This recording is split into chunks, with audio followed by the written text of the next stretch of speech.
Okay, so welcome to this December 9th edition of War Commander Unshackled. We have a ragtag panel, and I have to do what Phil always does and mute my goddamn YouTube. Noob. You were a noob.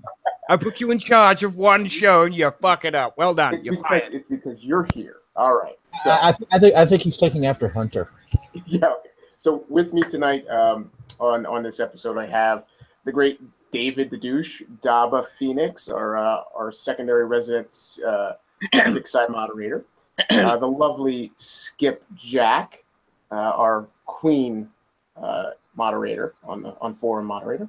I have Pascal Wolf, Micaiah. I'm sorry, I skipped over you there. So Micaiah, Pascal Wolf, the Immortal One, Dr. Phil, and myself, Venom. Tonight's episode is Mr. Lionel Richie, thank you very much. No. I'm Chris Ball, the record. Oh, God. All right, all monikers notwithstanding. Tonight's episode is just going to be basically a ragtag open forum topic show. We were planning a few things, but some things are going to the wayside because of, obviously we're in the middle of a PvP event, so we don't want to put anybody in a position of getting smashed because they're putting themselves out. But we intend to talk a little bit about base defense design, and maybe, I don't know if any of these players want to just show some random hits and attacks during this PvP event.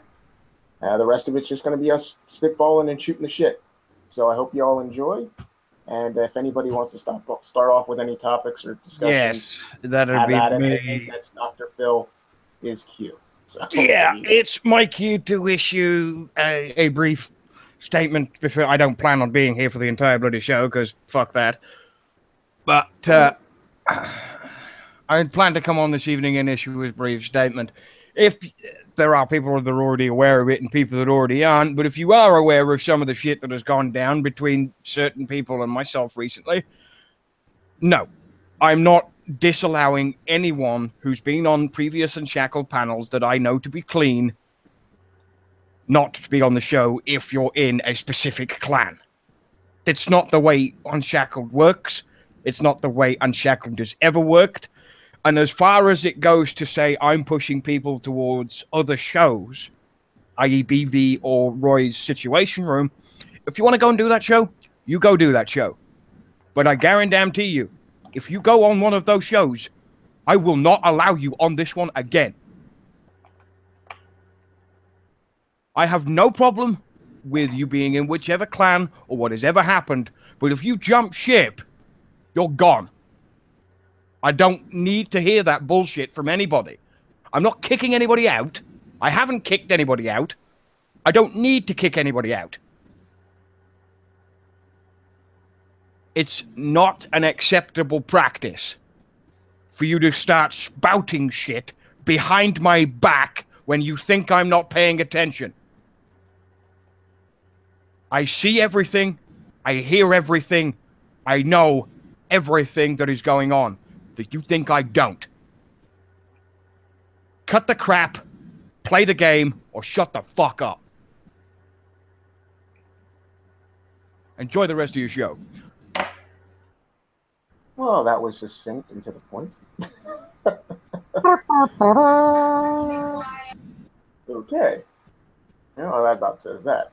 I didn't do it, wasn't me.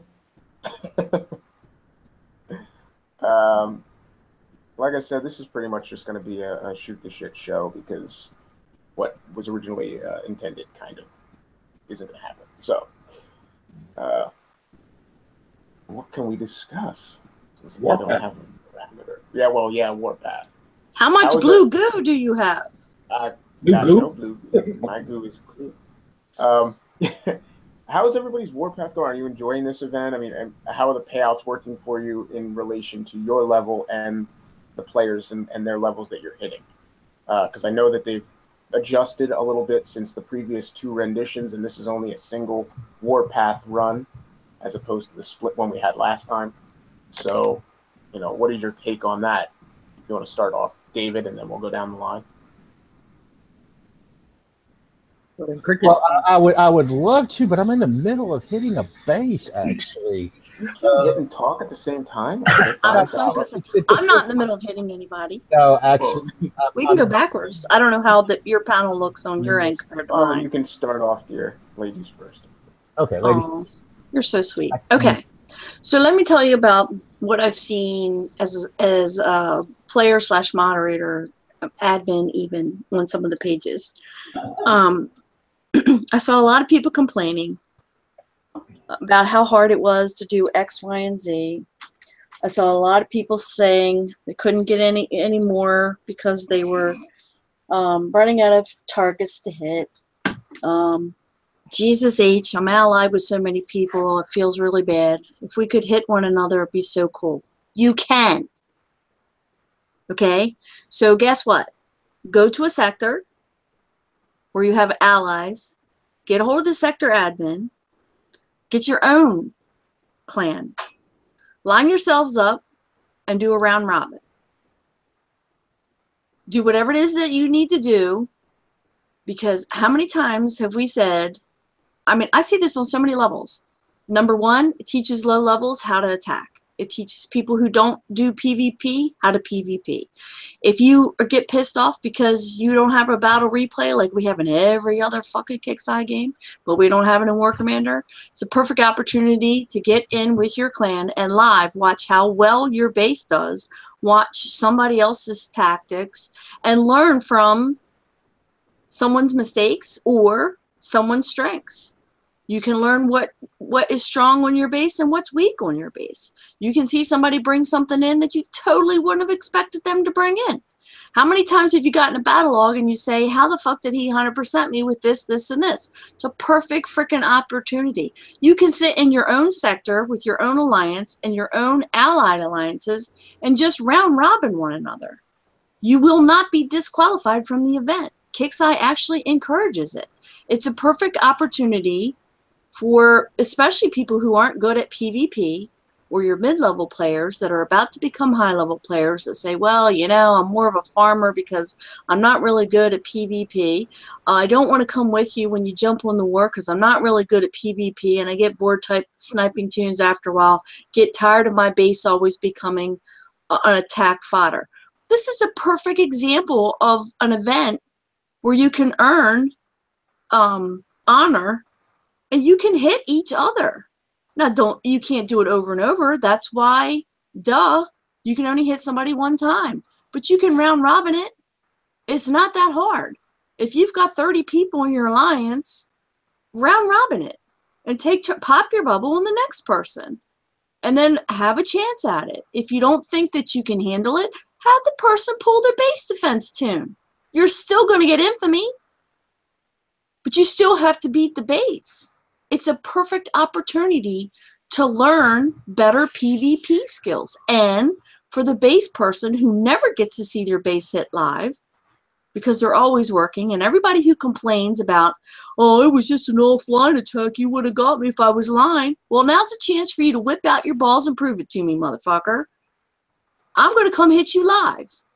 Let's see whether or not you can knock me out of the sky. And you can get rid of my tunes. I don't understand why people are saying, I run out of targets. I'm aligned with so many people I can't hit anybody. That's just stupid to me. We were allowed to do it in the first event. We were allowed to do it in the second part of the first event. And we're allowed to do it in this event. If you don't want to jump from sector to sector and you're running out of targets, get together with your alliance leader and say, hey, let's just hit each other. Do it. I don't understand what the big deal is about. It's not just about going to war with people. You can do that. I think that's fun too. I've done it. I've jumped to 3 different sectors. That's it for me. I'm having so much fun in my own sector. I don't need to jump anymore. So, you know, think outside of the box, people. Some of you guys have alliances that are, you know, 100 people. That's a shit ton of honor. Teach your low levels and your mid levels how to be more effective base hitters. Get in a Google Hangout with 10 people and do a round robin and pull your base defense tune and let that mid level hit you. and then teach them how to go after your turret. No, no, no, don't go to the left. You're going to get hammered by this. No, no, don't go over there because I've got libs in my bunkers. It's a perfect opportunity for a learning experience and to watch your battles live and watch your base strengths and weaknesses.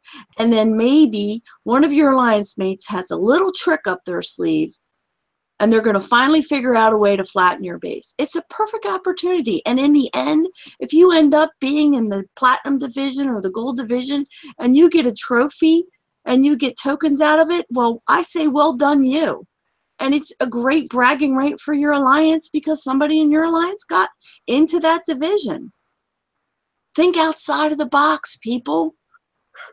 I don't get this. I'm seeing this on so many pages. Oh, I'm 3 days in. This event sucks. I don't have anybody else to hit. That's just, I don't understand that mentality. If Kixeye's allowing it, then use it to your advantage. There's no need to jump. Get together with another alliance. Get with your alliance leader. Have him talk to another alliance that you're allied with and go hit each other. And if your low to mid-level players want to participate too, and they can't take your base, then strategically align your base a certain way and teach them base hitting skills. I'm not going to be specific on that. Pull your base defense tune. Only put 1 technical in there instead of 15. Only put, 2 phalanx in there instead of 5. Give that person the opportunity to feel like they can gain some self-confidence, earn some honor in the process, and teach them how to fight in PvP. That's my take on the event. I'm having a blast. You almost tempted me to dare you. I think the title of the show is "This is the season to be jumping." So if you take out jumping, I know there are prime spots you love to be in. You've been in there forever, but it's really jumping just opens up so many targets for you. Plus, too, if you hit non-tag targets, people without tag, that's less targets, but it takes you a little bit longer. But it's something you can do. There's just literally unlimited people out there, with 200 sectors, thousands of people in each sector. There's just unlimited targets. You just got to, depends on what you want to do to go find them. Oh, I agree. I'm not saying I didn't jump. I did jump. So I said I did. But I'm saying is that I'm seeing on all these pages where people are bored already because they're allied with so many people, and they've run out of targets. And my thing is that continue your event and do a round robin with your own alliance. I mean, if you don't want to do it, then don't do it. If you don't think it's a good idea, then don't do it. But what a better way to find the strengths and the weaknesses of your base than to have your own allies or your own alliance hit you. I mean, to me, it's freaking fun. Well, you could stop being a whiny ass bitch and just get on with playing the game and don't ally yourself to every fucking clan you see. Having the alliance help you out. Even I'm kind of somewhat associated with Unshackled, but it's like the people I hang out with they even share tips with me, and I'm pretty good, but it's like they give me a couple tips, and it's like we do the same thing, and wherever we are, too. So it's we're not just sharing advice that doesn't work. We're sharing advice that works for us. Yeah, come to us. First of all, Skip, if you lose your tag, come home, because Phil is also home. And we can help you, who's there. You got some friends over here, so some good friends. So you can, I don't have to tell you where to go. Second of all, the Warpath thing is a great feature, and they changed it for the better. I think, my personal opinion, because we are high-level players, we also can play now. And a lot of high-level players just waiting till the last couple of days to let everybody fill up. But we are kind of like, if we fill up now, we become targets, and we want to fight. So they probably come to us. And the second day, today, finally, we got some jumpers. They totally regret it, but they came. And I think it's a great thing. PvP you know, it's like what Skipjack said, you know, enjoy it. Enjoy it, you know. You got the repair time reduction on your base tune. You got your PvP tunes, you know, just give it a go. You know, if you don't want to have the 10K, just make yourself a mark. Okay, I want to have 6K, I want to have 2 Blood Thorium or something. It's not that hard. You don't have to, the faster you go, the higher level you take. If you got a Herald and you're 28, and you take out a 36 with your Herald, you get enough points, you know. It's a fun thing to do, you know. But you know, be sportive, because you know, with words you can have flatter base, and we all gamers, you know. Just be sportive. If you get flat, no, thank you for your lesson. See how we attack. You know, if you're offline, that's a big chance because a bubble lasts for 4 hours. You know, just enjoy it, guys. You know, if you're without a clan, and if you're serious and you don't want to, and you're sick and tired of politics and shit, and you want to train on each other, jump to me. You know, that's the perfect sector for you. If you jump into my sector and you start asking to me, is this XYZ sector or is this XYZ sector, you're instantly a target because we hate fucking politics. We don't do clans because I want to play war game and I don't want to be a secretary who follow all allies of allyship. Just want to have tactical players that want to put effort to the game. No negative bullshit because we love to talk perfish all day. We love to laugh. You know, we are typical a clan. You know, we want to enjoy being together. And if you enjoy being together and you have fun, the game is much more easier. Because if you put on every naked snail a little bit of salt, you know, in the end you hate the game. And it's a waste, guys, because it's a beautiful game. I hope you all agree on the panel, but this is my opinion. No, I do. Wholeheartedly. Well, the other thing, I'm not sure how widespread it is, but you know, in Warpath, we're kind of, a lot of the people I enjoy, you know, are saying, hey, you know, let's not worry about tags. Let's, you know, don't hit your own sector, don't hit your own tag, whatever you do. You know, it's so much funner, you know, when you can go out there and just, you know, pick targets, because you can find the targets, but it takes longer. So I just like to go out there and, you know, you got a weak base, you got something I think I can hit and gain some honor. It's like, it's just fun that way for me to be able to, you know, hit tons of, you know, cool bases. And then I don't know the wars I start afterwards, but it's fun during Warpath. Yes, it's not what it is, but set aside the politics for Warpath. You know, it's such an awesome thing, you know, for me. You know, it's that's one point. The other point is, if you have lower level players, they say, yeah, but I cannot hit all the time. That I think it's bullshit, because it's a perfect event to come together. Because if you're fighting a bigger clan, your lower level, your medium level players are so crucial. I kill for a couple of good low level snipers, for example.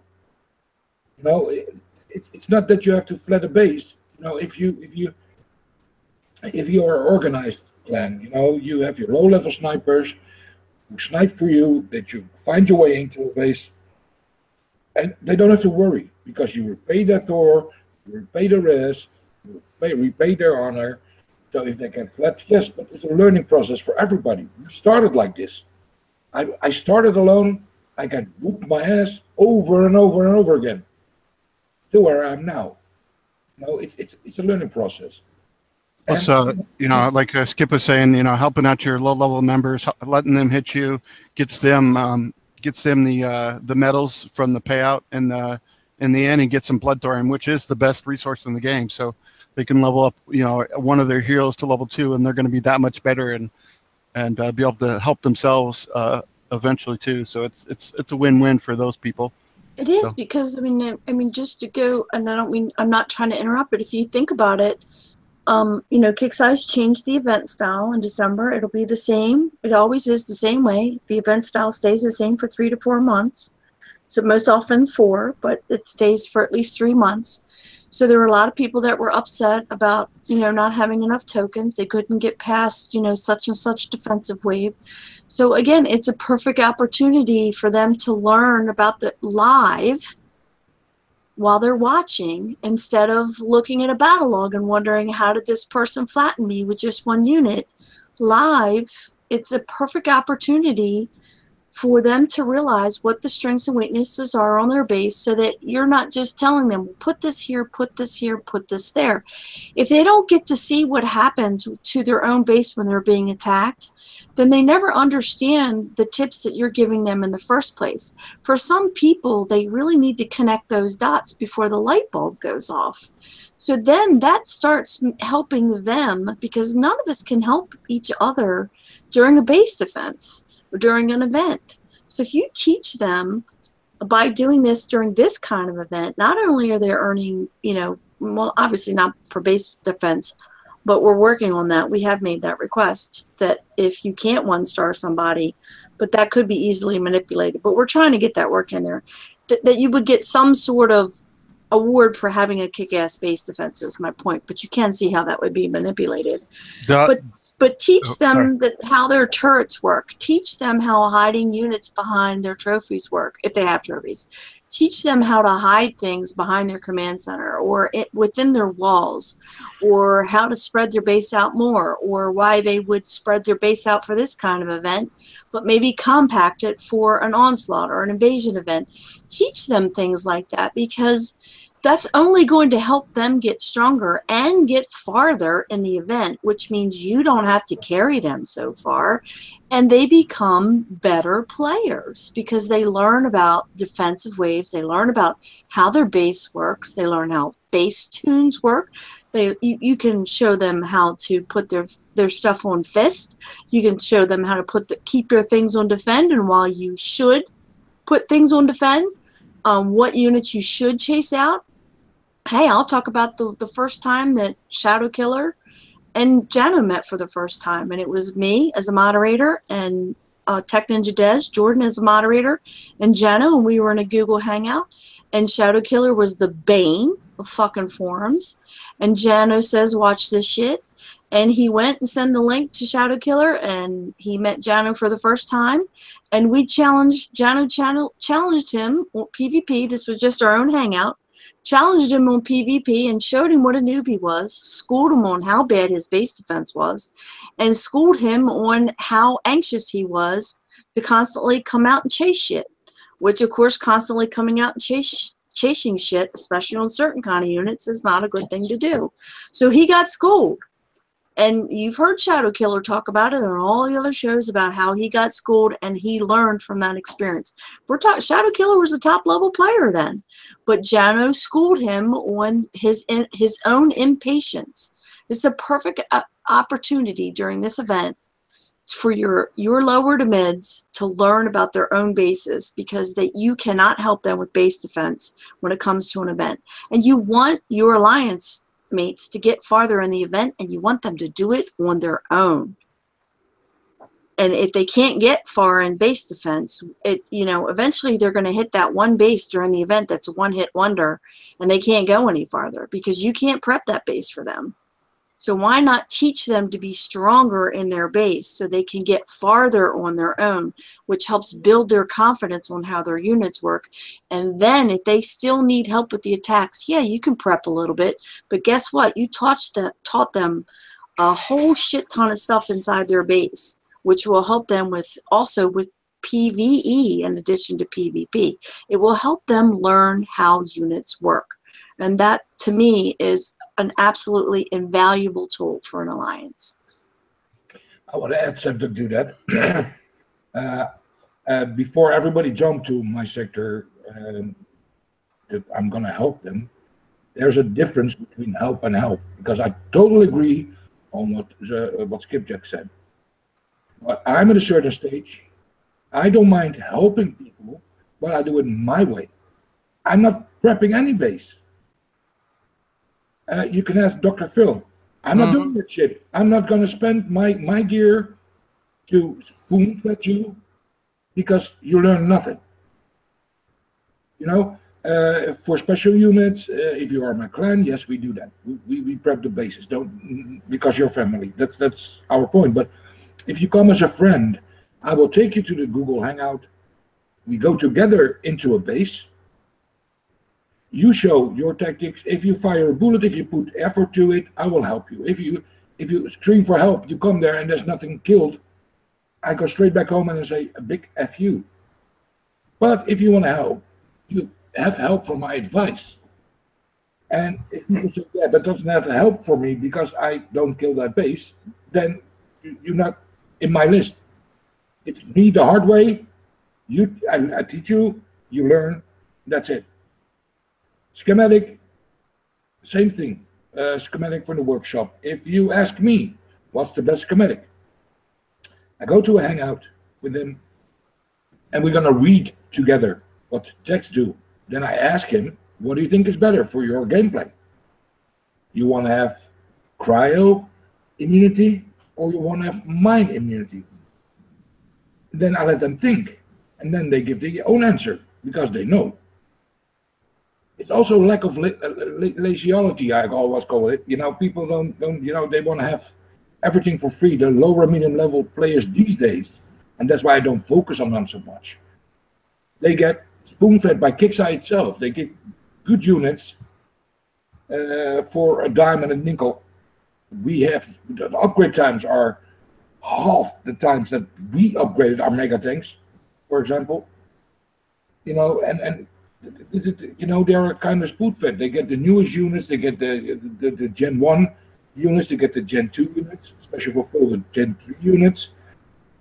You know, it's just like, you know, they get kind of spoon-fed, and I it's hard to explain stuff now, because if I try to teach a level 25 or level 30 something, I cannot even show it to him, because my units are too advanced to show him how to proper kill a base, because he simply don't have the units.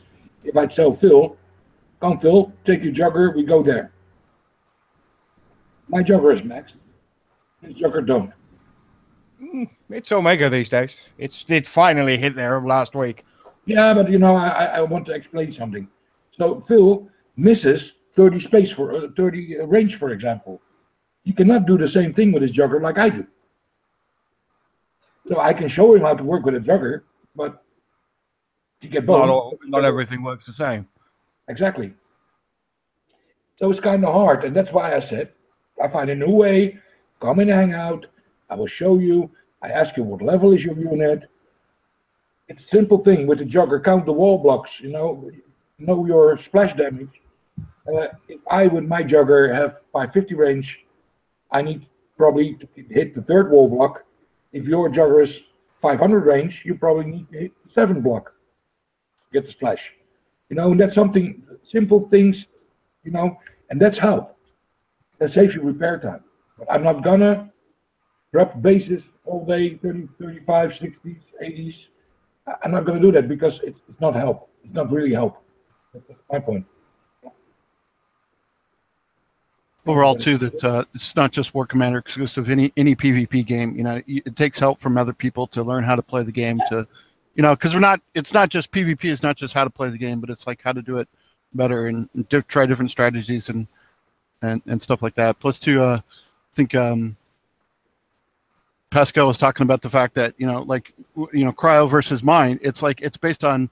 There's, you know, a lot of people like the cryo, but it's based on your personal preference. You know, sometimes you know, I want to go for the mines, even though I know cryo's a little bit better. But it's like, you know, it's you really gotta decide what you want to do and how you want to play. You know, because even it was funny when Skip was talking about Shadow. Like even like last few, you know, Shadow was always like, you know, Big Papa Smurf was sitting right there and he wants to take that out, but he's, you know, it's kind of a, you know, he's challenged to kind of sit there and be patient. But you know, when you want to, but to me it's like, you know, sometimes I just like, hey, you know, go out there and hit the person and, you know, have fun and enjoy, you know. And then there are some strategies you can try to employ and pick up and learn. So well, my take on this right now is I'm actually enjoying this event, whether it be a two-phase event, whether it be a one-phase event, it doesn't matter.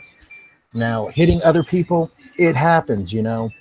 But you're saying that there are no targets out there. There are plenty of targets out there. Okay, you go to. Well, there are plenty. I'm hitting a bunch right now. Yes, exactly. There are plenty out there. You don't want to jump? That's your problem. That's not ours. That's not kick size. Jump to a sector. Yes, last time I jumped, the server literally crashed. Yeah, I'm not kidding, Doc. It did. That's just your shitty computer. That has nothing to do with me. No, So the you're- server. Yeah. Son of a bitch. So you're responsible for all the 504 errors or 503 errors because Yes. you keep jumping. Yes, that's what happens. Okay. It's all David's fault. Fuck you, My David. fault. Blame me. Shut up, David. But yes, as far as tactics go, everybody has their own way. Everybody has their own style of fighting. Some are meticulous, like Dava, that will pick a base apart to get as little damage as possible. And then there are others that will brute force the base and throw everything in the kitchen sink at it. And then coin it back to full health. Lionel Richie. Oh shit. No. I won't coin it back. Not anymore. I'll lose it all and it'd be pissed and be out for a day. But I won't coin it Yes, back. but I mean, everybody has their own style of fighting. It's a matter of how you want to do it. With that being said,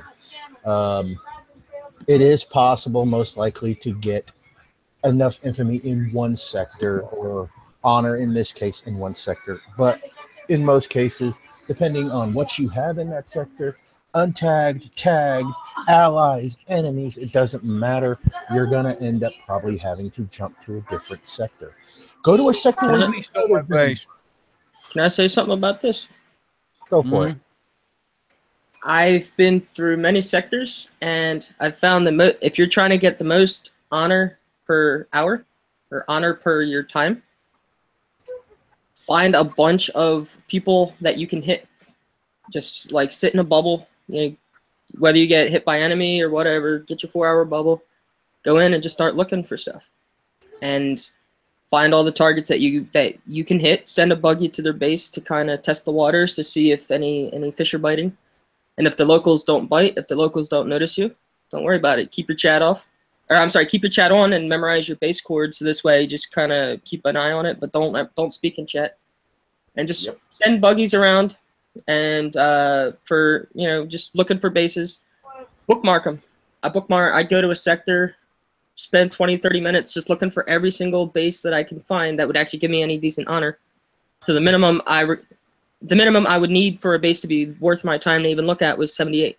So I was getting 78 and from a 42 and 100 from a 43.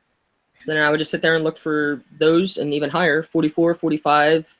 I even found some 46, some 47s that I was able to hit. And you just bookmark them, send buggies to scout them. You can waste your event scouts. It's a little safer that way, but you only get 10. And then once you're done, you got all your targets, then just go to town. If you have a buddy, if you have a clanmate or whatever, they can watch your base. Like this is where your medium and low levels can come in. They can let you know, hey, there's a tune outside your base or whatever, or they can just provide distraction to give you a few extra seconds to help get in and defend your base. But if the sector locals are not around, then you can do what you want. I was able to pull 3 to 4K honor from sectors. I'm currently in a sector right now. I've already pulled 3K today, and I'm still not done. And so I still got about 15 bookmarks that I need to flat. And it's just about how much, if you need 10K honor, how many bases can you do for acceptable damage? You want to get the most amount of bases, but you don't want to be losing your heavy tune every single base. Sure, if you're getting like 200, 300, 400 honor, then it's worth the additional repairs. But if you're only getting like 78, that means 10,000 divided by 78. That's a lot of bases you got to do. So you can't always pick the ones that's got like full packed. But yeah, that's another thing. Don't go to every single sector and look just for who's in the diamond or who's in the platinum. Scout the sector yourself, like physically drag the map around and look, because yeah, a lot of times the guys that are on the platinum and gold and diamond and all that, they've either got people surrounding them, people watching them, or they're online. That's been my experience when I went last Warpath. Both last Warpaths, I would just run off the gold and the diamond and all that, and I didn't actually search the sector myself, and it was way harder to get infamy or honor than it is now. Now, I mean, obviously the honor formula's been adjusted, but it's a lot easier to get it now because a lot of small victories are better than a few big ones. So 78 times 30 is like the minimum I got, and then I smashed 30 bases. It's 2,100 just from that. Where if I was sitting there going on the gold and diamond, I might find 2 or 3 that might give me, 200-300 a piece. And then you got to fight your way in and stuff like that.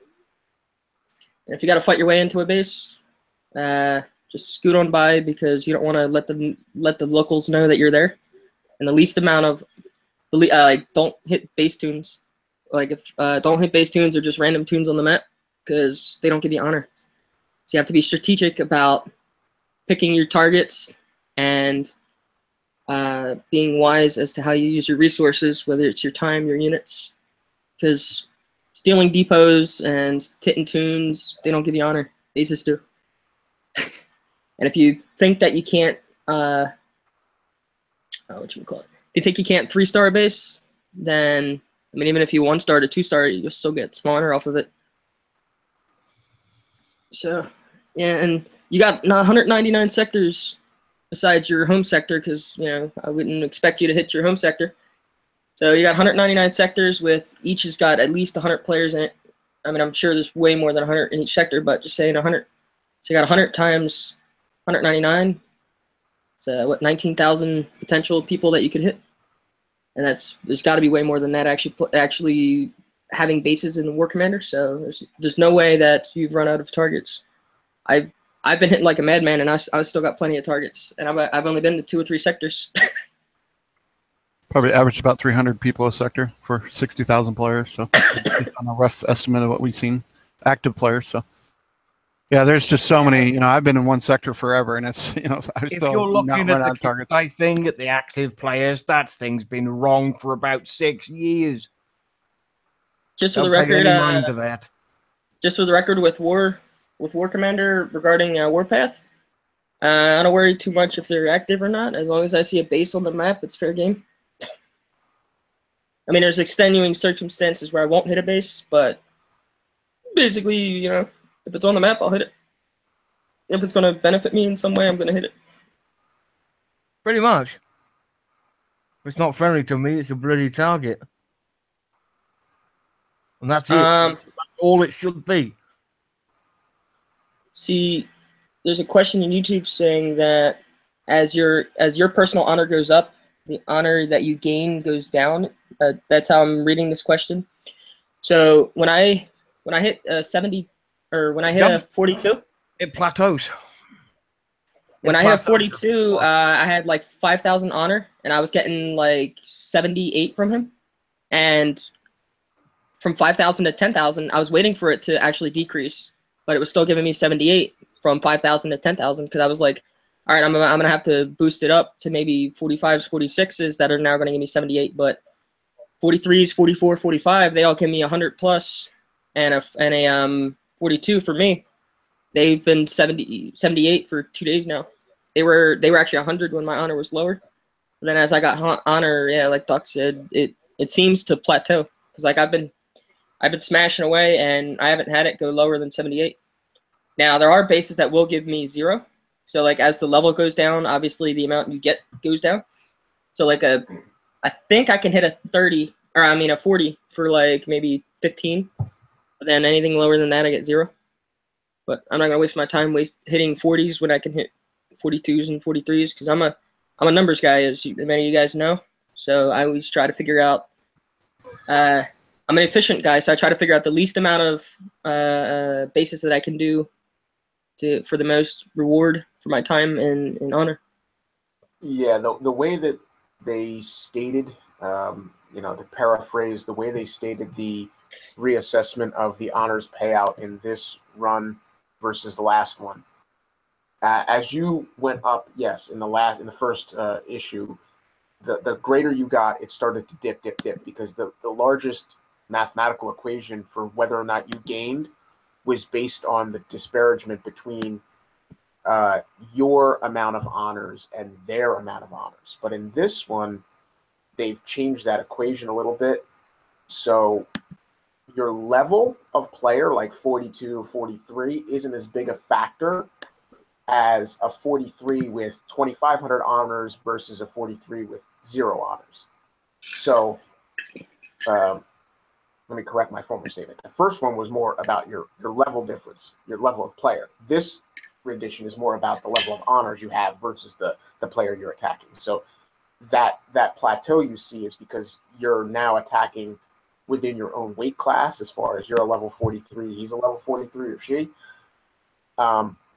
And then the change in how much you really get paid off is more based on the difference between the two honors quotients. So it'll plateau at that point where you're on the same level, and like you said, you're both getting 70, or you're getting 74 regardless. You're just kind of continuing to run on at 74. But if you did fight up, you might get 80 or 100 again. Seem to widen out the it's not such a they widen out the targets, so you can actually hit a little bit lower than you could before. And still so it helps. Yeah, and still helps high level players a little bit, but not enough. But it's like it at least gives as you get higher up there, you get a little bit more targets. Absolutely true. And also that on the bottom end of that scale, it should, although I can't testify because I'm more of a higher level player, it should actually expand their ability, because if they can fight above themselves, they should get a greater payout. So say in the first round, a level 35 hit a 40 and got, say, 120 honors. In this round, if that level 35 hit the same player, level 40, with the same exact ratios as everything, they should probably maybe get a little bit greater payout this round than they did the last run of it. And also, I don't know, Skipjack's here. She could probably shed light on this. I don't remember. Does obviously the amount of attrition that you're going up against also factors into it? So an empty base versus a base loaded with liberators and technicals and everything. Yes. I think also. Yes, and I can attest to that in my own sector. What we call the dead bases, or alts for whatever purpose, they have no turrets or barely any turrets, or the turret platforms are built, but there's nothing on the turret, or the platform's like a 10 and the actual turret itself is like a 2, whatever, those kinds of bases. But specifically the dead bases, yeah, I mean, even right now, if I hit, excuse me, because I have a bunch that are bookmarked from when I do my PvP for my medals during the week. In my own, so the dead bases, and these are people who have left the game, not the alts. These are people who have left the game. So it's a legitimate base, and it's got stuff in it. It's just old school. Like, it even has high-level stuff in it, but it's old school, like we wouldn't even use right now. So if it's a dead base, and it hasn't been used in a while, and it's got, freaking stingers and shit in their bunkers, yeah, that base in itself is maybe 3 to 5 right now. I'm sorry to say infamy, the honor that I have right now, maybe 3, 5, a couple, maybe 7. Like if they have maybe turrets that are purple level, and apologize for not knowing the actual level for purple because I'm beyond purple right now. I know it's funny. I'm a moderator. I should know this shit. There's too much shit in my head right now for me to remember it all. But if I go up against a player who's a level 37, who's an active player, and they actually have some libs in their bunkers, but maybe their libs are low level. So, okay, I'll give a perfect example. I hit 2 players last night. One was a level 37. The other one was a 35. Their 37 was a dead base. I got 2 honor from that. The 35 is an active base, but he's on tag, and he's a dick. He's my enemy, so he's a dick. So, but the 35 is active. Now his bunkers were lower level, and I had no problem taking his base. I took some damage, but you know, I did it with air. But and my PvP air tune, thank you, Kixeye.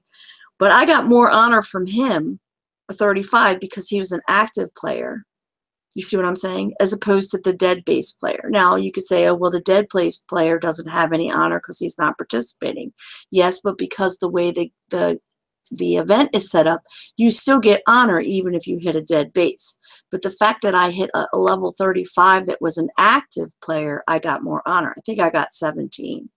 So I don't know if it was like 12 or 17. So I got a significant amount more honor from an active lower level base than I did from a dead base that was a higher level. Does that make sense? I mean, even the 35 didn't have that much honor to begin with. He really didn't. I got more honor. Let me try this again. So what he had on his base, I actually got more honor than what it said. There were some people that are reporting that as a glitch, and that's not a glitch. What you get awarded is based on the formula, and we were shown how the spreadsheet worked, but we don't have any access to that spreadsheet. But it's Kixeye math.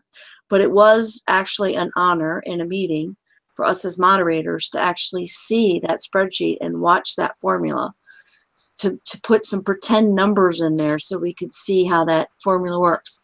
It's a very complicated set of numbers to give you, but it's meant to be that way. It's not supposed to be black and white. It's not supposed to be, this guy has 300, I have 700, I'm not going to get as much because he only has 300. It's not supposed to be, this guy has 1,000, I've only got 500, I should get a shit ton. It's not that easy. But yes, if the player's base is dead, you're going to get less. If the player's base is active, you're going to get more.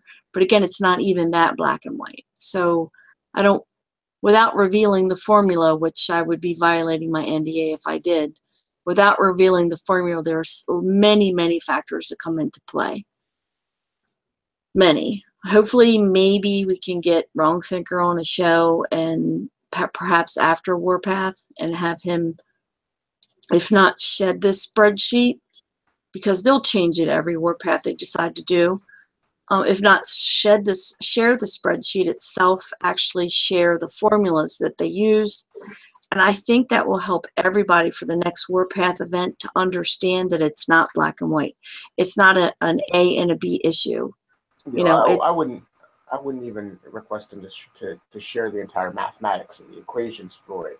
But even if you had like a whiteboard and he said, for instance, if you had this and then this person had that, you know, you would get this, but you know, if you only got a 1 star, if you did 1 star, you get this. If you got 2 star, you would get this. And if you got 3 star, and then reverse it.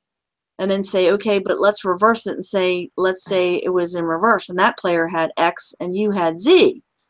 And they were able to do that. So again, I think if he were to do that like on a whiteboard or something, and if he just gave like 1 or 2 examples, I really think it would help the entire community to better understand the formulas that they use. The formula is always going to change. I can't imagine them keeping the formula the same, although it is working very well for most everybody.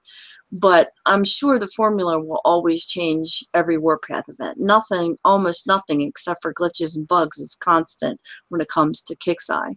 So I'm sorry, Kixeye, if you're listening, or if you listen later. But that's the honest truth. I'm sure they'll change the formula, but if he could just understand the complexity of the mathematics, once we saw it as moderators in the meeting, it made so much more sense about Warpath 1 and 2. Just me seeing it on paper, the light bulb went off and it clicked. So if he could just share just 1 or 2 examples, I think the entire community, boom, the light bulbs will start clicking, and then everybody will get it, and then you'll be able to strategize better on who you want to hit and why. Does that make sense? Mm-hmm.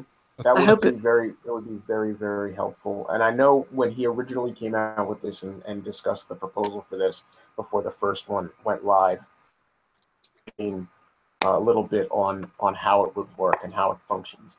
Right. And I won't. But like you said, giving examples of will be perfect. This base versus this base, 1 star, 2 star, 3 star, and again explaining as you did, a base with liberators or whatever inside the bunkers, a base with a few, different units inside, as opposed to the same exact base with lesser units, and how that equates to, okay, look, if this guy has no units, it's basically an inactive base.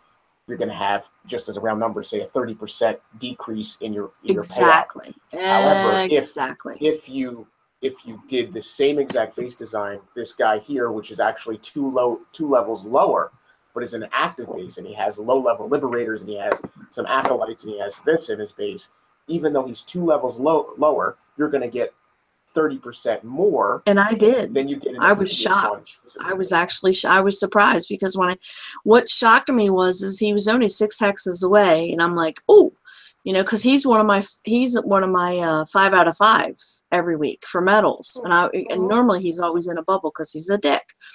So, and he likes being a dick, and he likes being untagged. So I guess he likes being smacked around. Some people like that. Some people pay extra for that.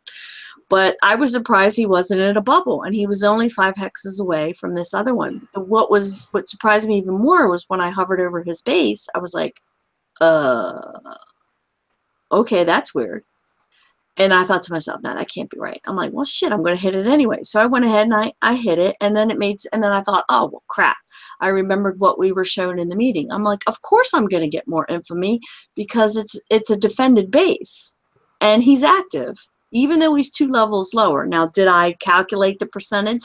No, because I was busy smacking people, because I was up all night long last night, because KXL kept shutting the fuck down. So I didn't get any sleep last night, because I'm sorry, even if Kickside doesn't care that, KXL keeps shutting the fuck down to keep other players from being boned, I stayed up all night long, and I kept testing it. And every time it went down, I would ping somebody at Kickside and say, it's down again. And whatever it was that they did to bring it back up would bring it back up, and then it would go down again at 3, 4, 5, 6, 7 o'clock this morning. It kept happening. Yeah, I mean, it's one of those kind of things where it kind of dawned on me, oh shit, we already went over this in the meeting, and now it makes sense. So I'm glad that we were shared that information. I hope Wrong Thinker is willing to come on and maybe discuss it with us, because I really do think all the way across the board, they don't have to share their whole Kickside math. Hell, they don't show their Kickside math for repairs. But if you could just give us some basic, simple examples, I think it will help everybody have, like I said, a better mindset about how the formula works. So then you can strategize. Exactly. And I really do hope to have him on soon. So he's been between his vacation, which was followed up by Golden Doodle's vacation, which was even longer, which was followed up by CM Bernie. CM Bernie's worked for the company for quite a while, but he wasn't introduced to the community until recently. But he's been with the company for just a bit. So between him coming in live as the community manager, well, he's actually the PEM, the product engagement manager, but all those things simultaneously, and Thanksgiving, and knowing that Warpath was coming, has just kept him very, very busy.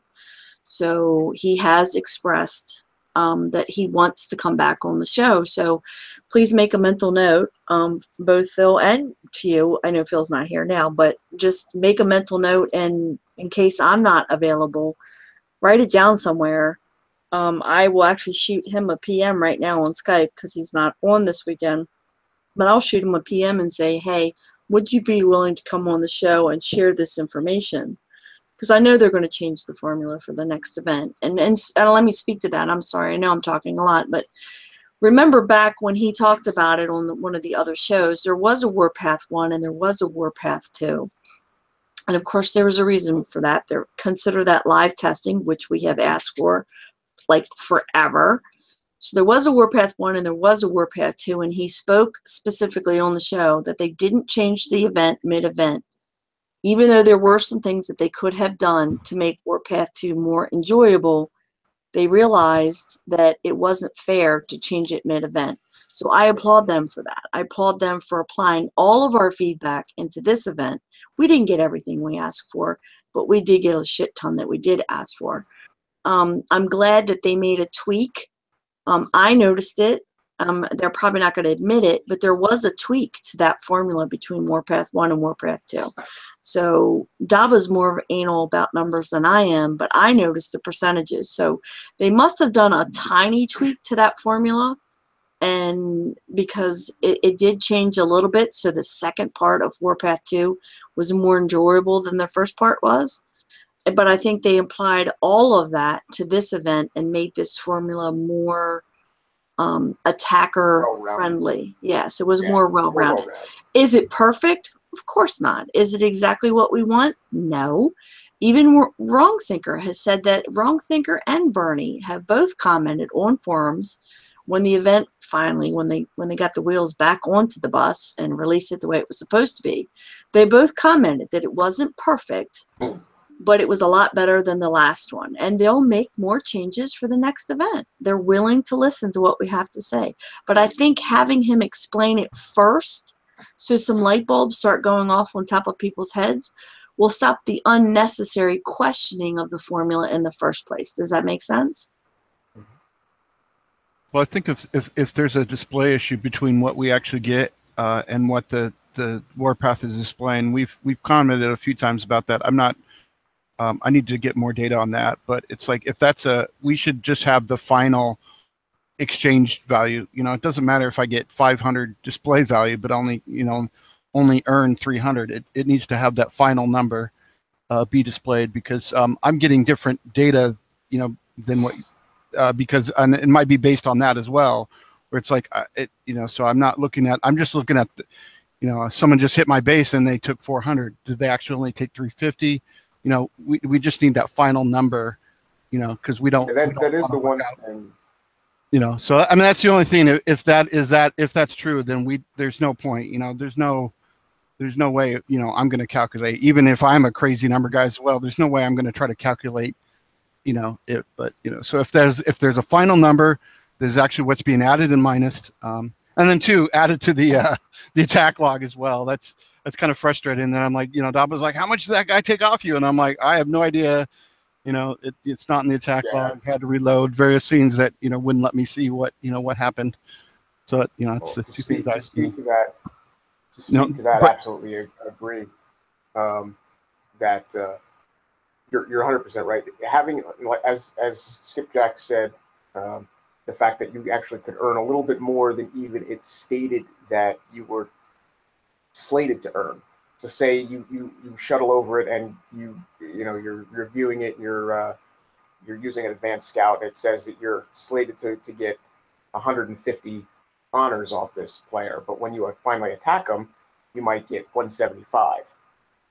That unseen variable there is one thing that does kind of leave you a bit unaware, like a skew of what you're actually earning. Just basically you're just looking at your number, getting yourself up to that 10,000 goal. And secondly, I absolutely agree, Micaiah, that the adding it to, and Wrong Thinker himself has spoke to this, he agreed, adding this information to the sidebar of our battle log, our attack log,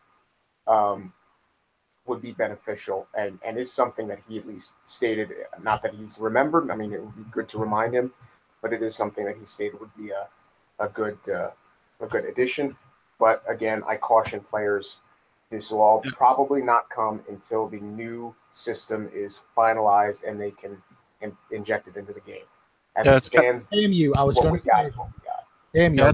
That's a way long term. Like it's like a wish list item. That's not even. To me, it's like if this happens every 3 months, then you got to kind of weigh whether or not it's worth it to fill up your attack log. Because when Warpath is not active, you don't really need to see the honor. So there's a lot of things there, but it was just kind of one of those tack on things. But that's for me. It's way off. What they finally decide to do with the PvP in general and make that. So I know there's a lot of improvements can be made there, but that's on the radar. But that's but still, I'm totally enjoying the event.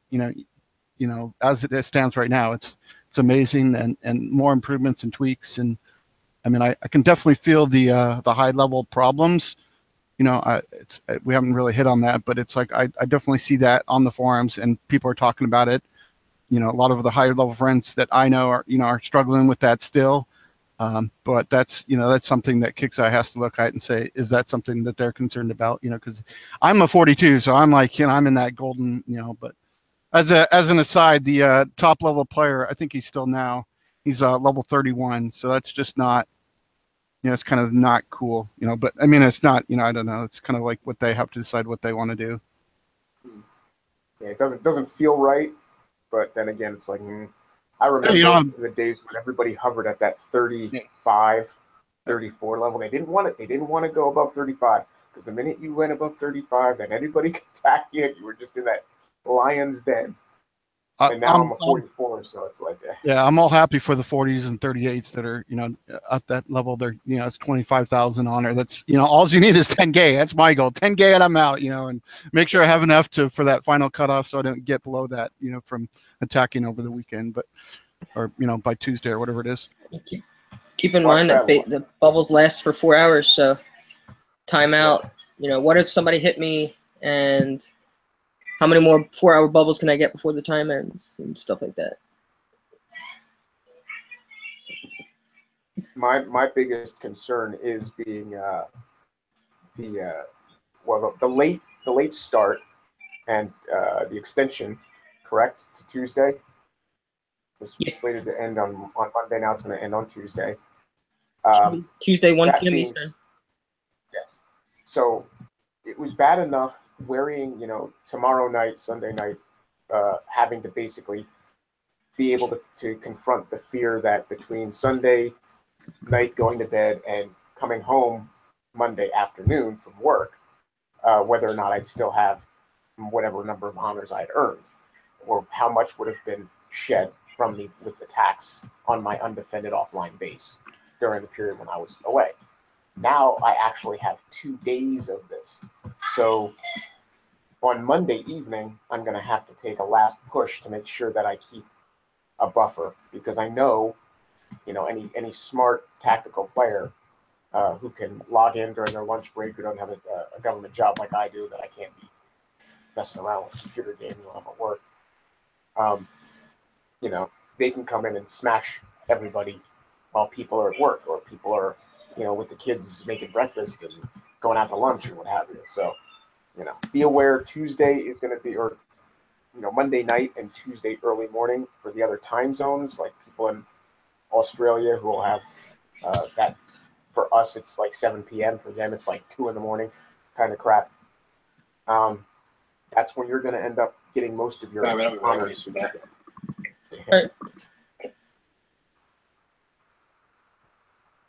All right. Yeah. Oh, you weren't talking? I thought you were going to say something. Okay. Sorry, I was talking to somebody and I forgot to mute. That's okay. So everybody's pretty much enjoying it, and although there are some minor hiccups in collecting, everybody seems to be collecting as they go and not having great heartache. So that's good to hear. As far as I can tell, I do have some, and I'm not sure if Dad was ready, but he can speak to it too, because I know he talked to a lot of people in forums about it last night. There are also some players that were talking about being attacked and or attacking players, but mostly about being attacked. If the player only gets 1 star or 2 stars, the numbers are, there were people who were complaining that they weren't getting the honor that they thought they were supposed to do. If you don't 100% the base, even if you get 2 stars, then you kind of get a percentage of the 3rd star. If you don't 100% the base, you will not get the maximum amount of honor that you think that you should have gotten, and vice versa. So you got to keep that in mind. And when it says 2 stars, that means a complete 2 star. So if you, especially, women hate this shit. If you pull out too early and you're not 100% sure of that 2 star, like you see, not only do you see the 2 star, but this 2 star goes wham, bam, thank you, ma'am, comes up on the screen, and you get a nick of something into the 3rd star, you got to be willing to commit to that hit, babe. That's what I'm saying. If you're going to tap that ass, you better be willing to tap it good.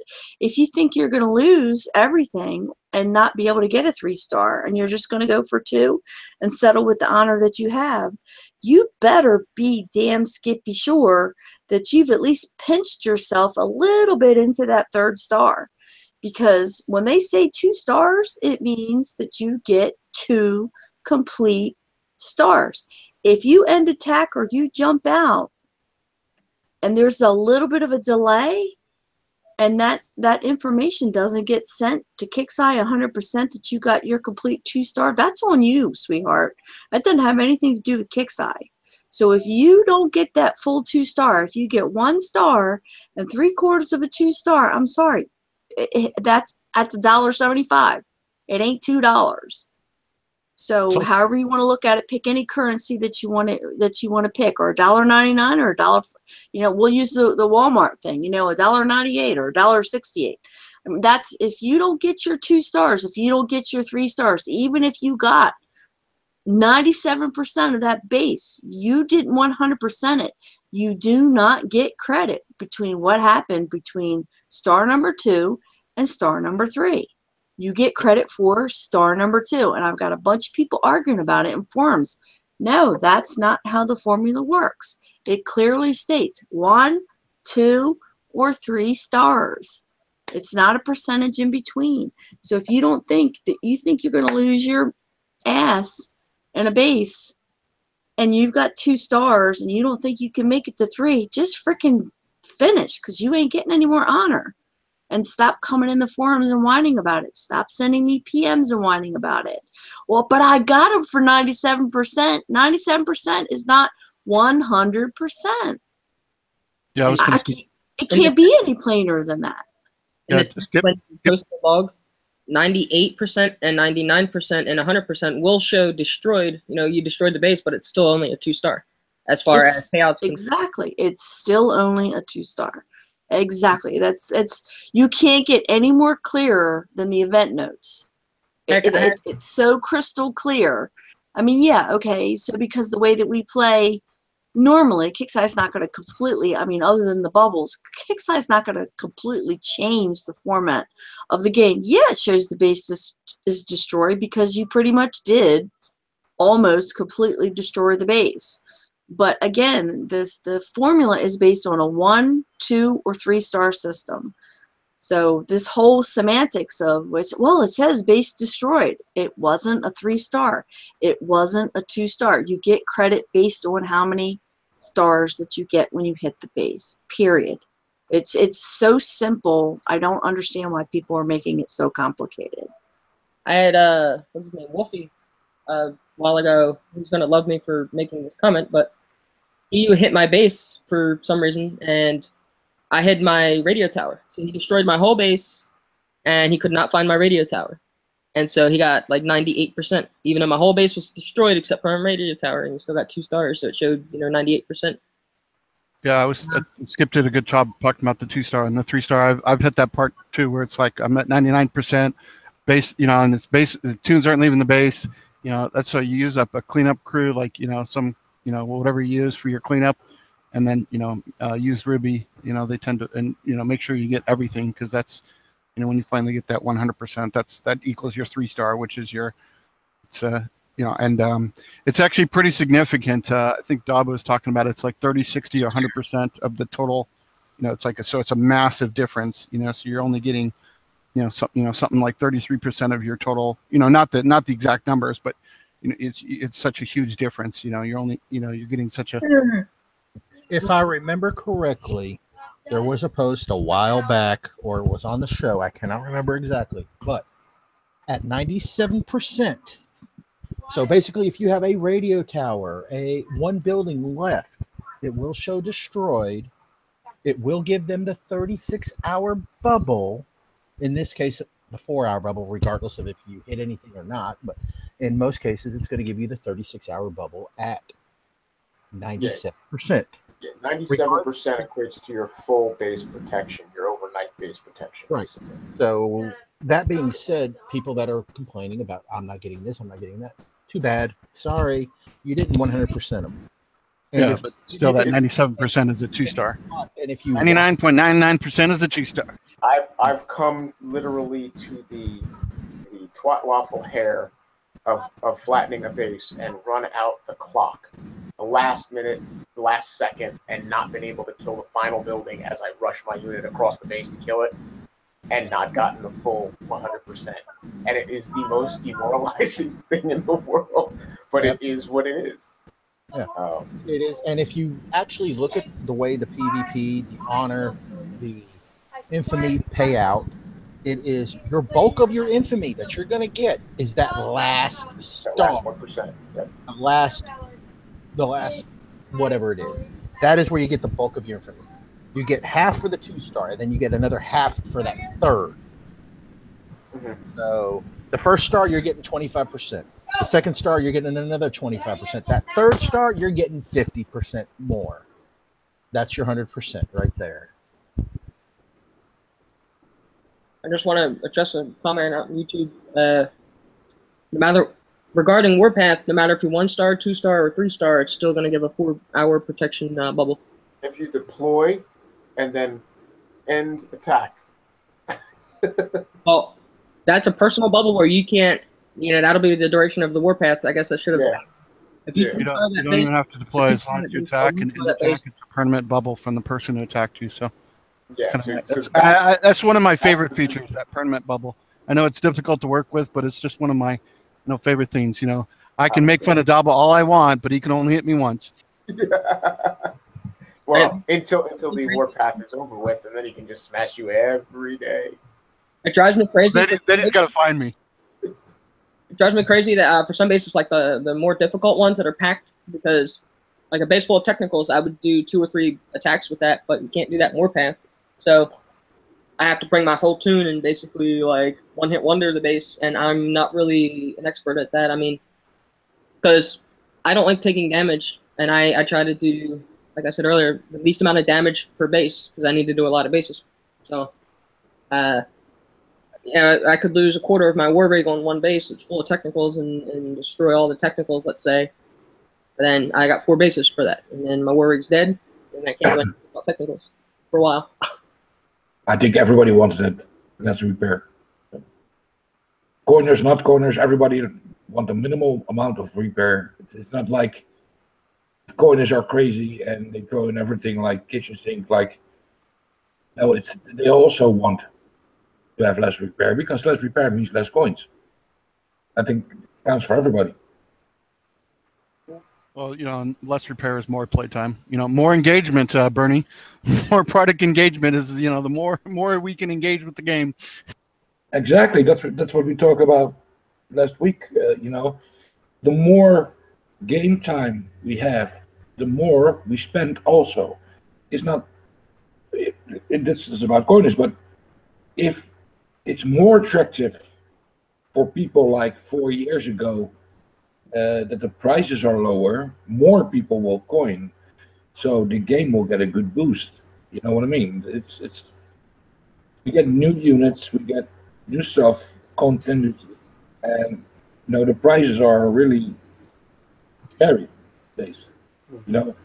If you make it more attractive, your income as a company will be here too.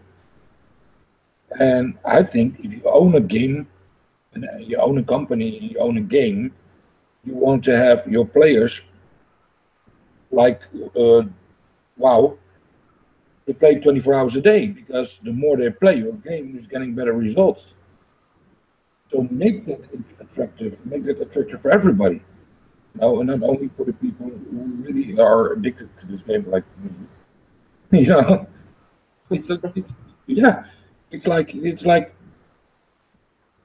It's hard to say, but if you own a game, you want all people to be addictive. And like this, you shut down the X percentage of the people who play a long time, because now people sometimes log in, start repair 10 days, and go off 10 days. Well, if I own this game, I want people to log off 10 minutes because they have dinner and come back. You know what I mean? This is my opinion. Yeah. I want the game running idle while somebody goes to the bathroom and comes back. I don't want them turning it off. I want them, you know, leaving it on their computer running, even if it's in a tab to the side. And then as soon as they have a free time, they flip right back to it and they start doing something, and they're engaging in the game, because engagement, as you said, that's the cornerstone of a corporation, is customer engagement. Did they try that with the several things to get now? Because you have the event, you have the challenge bases, you have the faction bases, you know.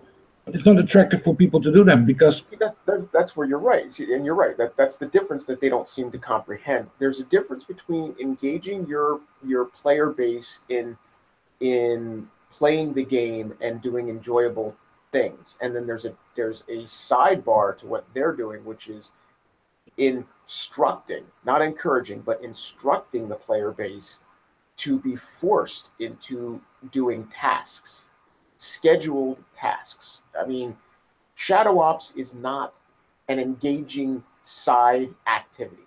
Shadow Ops is a scheduled, constant task. To get the next Chore. unit, you have, it's a chore. Yes. Sorry. No, it's true. The biggest thing that I have to say, and this is a quarter star, is infamy. Infamy is not something that was a PvP infusing respectable thing in the game. The 5 weekly base mandate to get rewards, if you don't do the 5, you get nothing, is not engaging the player base to enjoy the game. That is forcing and mandating your players to do a task. And that's not fun. Tasks are not fun. Tasks are not fun even when you get paid to fucking do them. We all go to work and we all complete tasks day in and day out for paychecks. Do we all have fun doing them? Not necessarily. But there are people out there who have jobs that do things that are fun, and they do things on the side that are fun. And they don't even get paid for half the shit they do on the side, but it's fun. So would you rather go to a platform, this game specifically, as a release from your tension and your stress of the day, to commune with other people from around the world, to have interactions with people you otherwise wouldn't know, and to do something where you can go off and do what you want when you want and have fun, or do what Kickside's doing and be caught in a cycle of never-ending repetitious requirements that drive you to not even want to log in, because you know, if on one aspect, if you log in, you're going to be sitting there for 2 or 3 hours just clicking buttons just to start the upgrades and the resets and the requests for thorium and collecting this base and killing that base and collecting these metal payouts and collecting these the PvPs, and also getting your bastion information, your bastion resources, all that before you've even had a chance to go do a war. That's a Kickside honeydew list. Yeah, but fuck you. He's got a good point. He's got a good point. For example, PvP. You want to engage that. But why is there a limit on your infamy? Because after 3600 infamy, the metal payouts stay the same. Mm-hmm. You know, it's not like pushing people to go further. You know, no. What you see now is that people stick with 4000 infamy, and it's cool. They just write it out. They just that's the point where I talked about. What point do you play this game for fun? It's like that's the point where you're just out there enjoying PvP, even though you're past 3600. But yeah. Now I want to be the devil's advocate here, and this is where it's a cautionary tale. I don't push too much discussion on that topic, because I mean they did increase our medals, ability to hold medals. In doing so, they increased the value and costs of the items they put in the gear store anyway. So when we could only hold 50,000 medals, average price of things was like 4,000, 8,000 medals.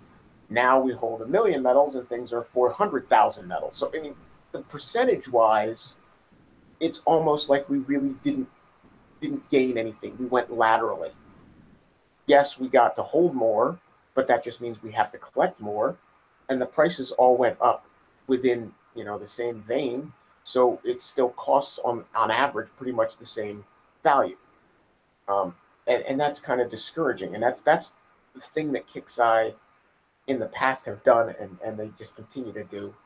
Not even, I'm not going to say it's blatant or conscious or you know, with any malice, but it's just how it comes out, how it appears, if nothing more. Even if it's not an actual fact, it just appears that way, and it hurts. It's disheartening.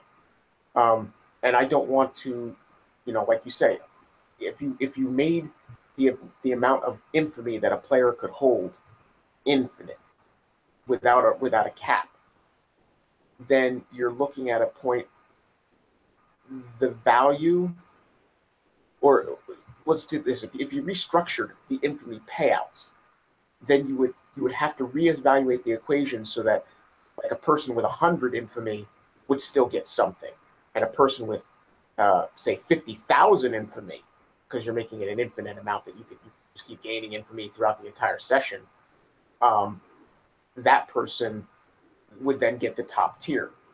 But then really, what prizes in between bottom and top do you have? That's where you start really, how can I say this? I don't want the prize values, the medal payouts, because as it stands, nothing in the game pays enough medals or enough thorium or enough whatever per base hit for achievement. And everything becomes, again, referring back to that never-ending cycle of tasks, the grind. You know, Yes, you can't just... What you get X amount of infamy. My mom used to close the door. You have to, for X amount of infamy, you have to fight your way to get there. So you keep continuously busy. Mm-hmm. You know what I mean? And now it's like people stop doing PvP because they have their amount and they do their 5 death bases in a week, and it's done. They get the 150 medals. And I understand that. And a player of your skill set and your capability, setting the bar at such a great distance is fun for you. It's actually a requirement for you, because any task within the parameters of the mid-level player, you can achieve, you know, basically eyes closed, one arm tied behind your back. But you gotta also reference that. I mean, you can't set the bar so high on the top end to achieve the top end prize that it is completely out of the scope of any player in the mid to high level range. So, for example, a non-coiner who has only been a periodic player in the game, but has a massive amount of skill with their units and can achieve great lengths in events and what have you, but may not necessarily grind through collecting all of the required tech, they still have the right, deservingly so, to achieve the same goals and the same end result as you would, who have put in the seat time, have been able to collect all of the tech, and can basically breeze through the same set of tasks.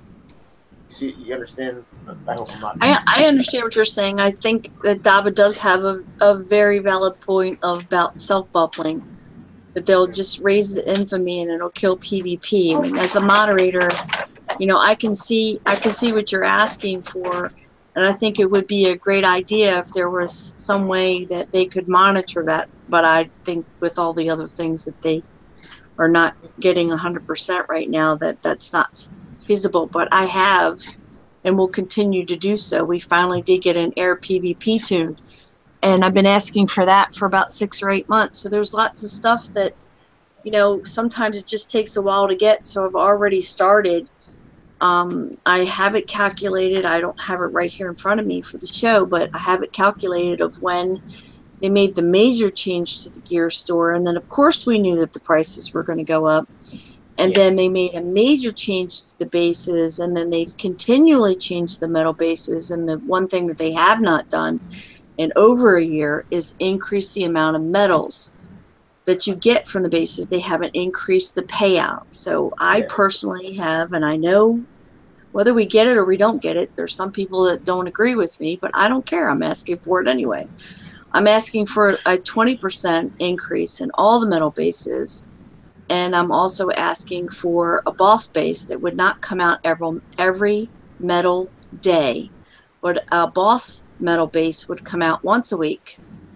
That would be like a 120 base. and that it would pay out 50,000 medals. I personally am asking for 80,000 and hoping that we get 50,000 medals from that.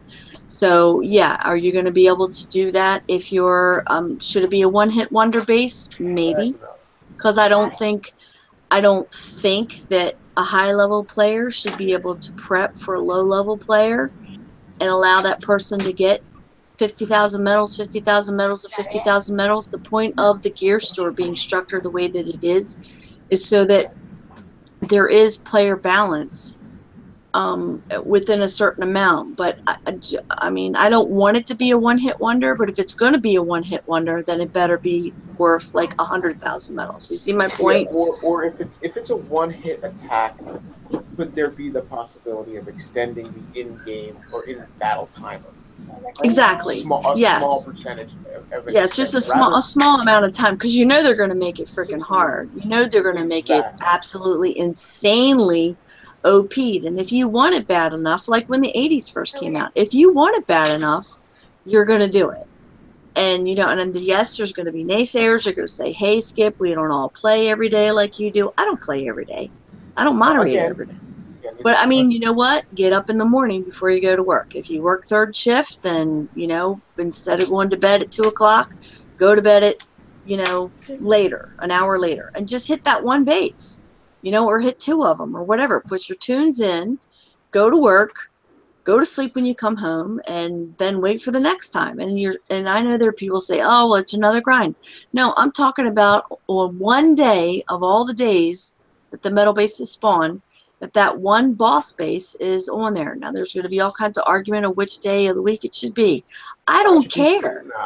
I just want another I just want another opportunity for us to be able to get more medals, because those prices aren't going down, and they're going to stay up.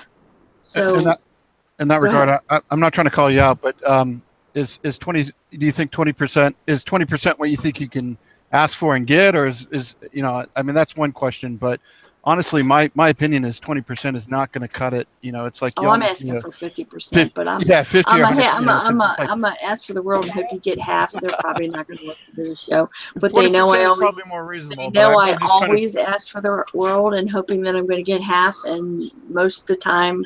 And I don't mean me. I'm not saying this to pat myself on the back. I'm saying this information that I provide to Kickside, I promise you, is not based anything on my game.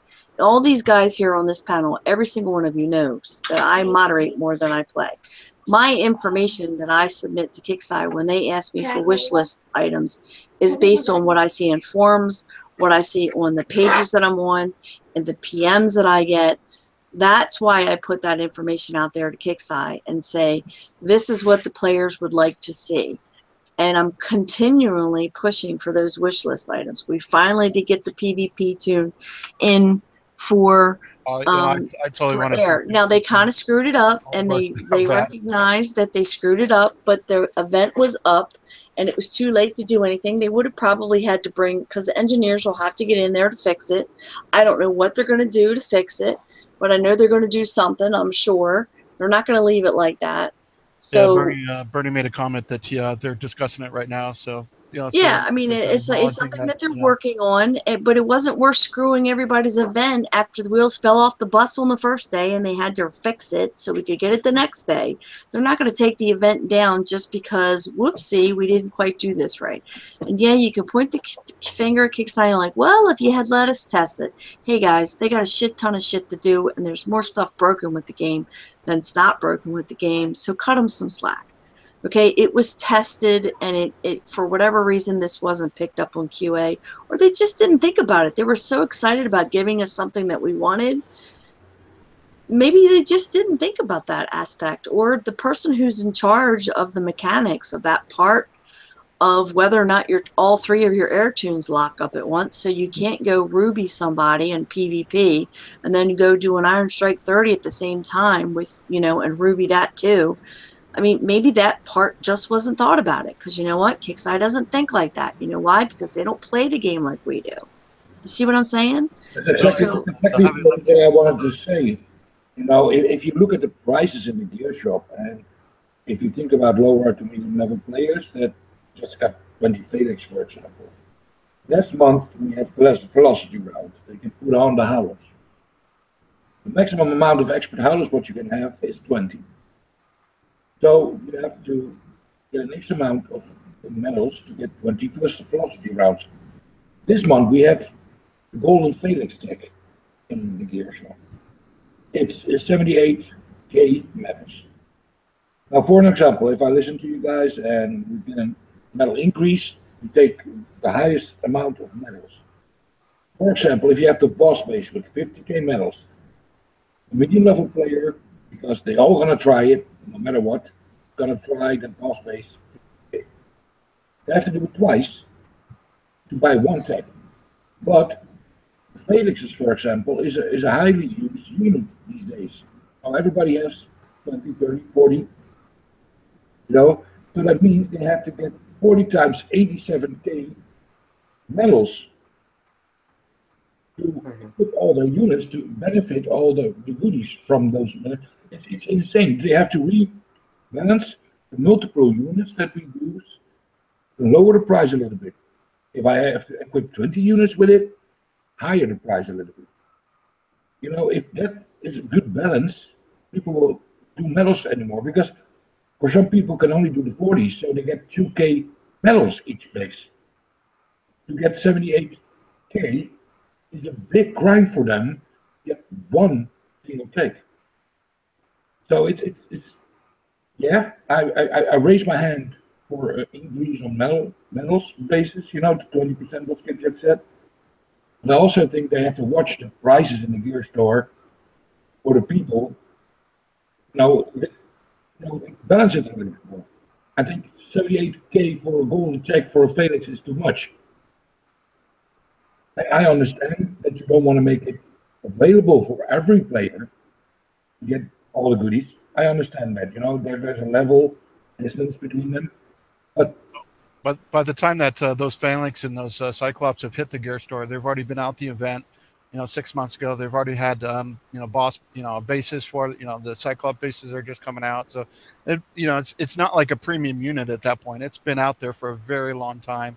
It's kind of like a catch-up unit for the players who never got them, you know, or another way to, you know, or, you know, availability in the gear store is also kind of a premium. Exactly. But, you know, for me, it's like not if I find a lower level player and he has a Felix's and he would not get the golden text because I always feel like it's like, you know, it's like, hey, you know, the 30 to 40s are like, oh man, they really, you know, they've never got the Phalanx. Oh, it's an awesome unit, but it's like I don't think they, you know, they're not going to be able to get it. And the only way I can see is to prevent the high levels from grinding the 45s or the mid level, the low level metal bases is just to level lock them. I think level locking it's a pretty. They already level locked the 20 shadow ops and stuff, and you know, if they need to level lock the 45 to prevent us from, you know, because if I'm, you know, I realize that, you know, maybe I need a couple options between the mid and the high, but if it's just a matter of, you know, you don't want us to grind it, then put out like, you know, a couple metal bases for the mids, a couple metal bases for the high,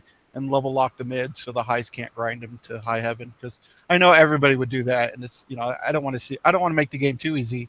I just want a, you know, a decent challenge for a decent payout so I can afford what I need to buy, because there's so much crap to buy. Yeah, but isn't it easier to adjust the price instead of writing more data? Oh yeah.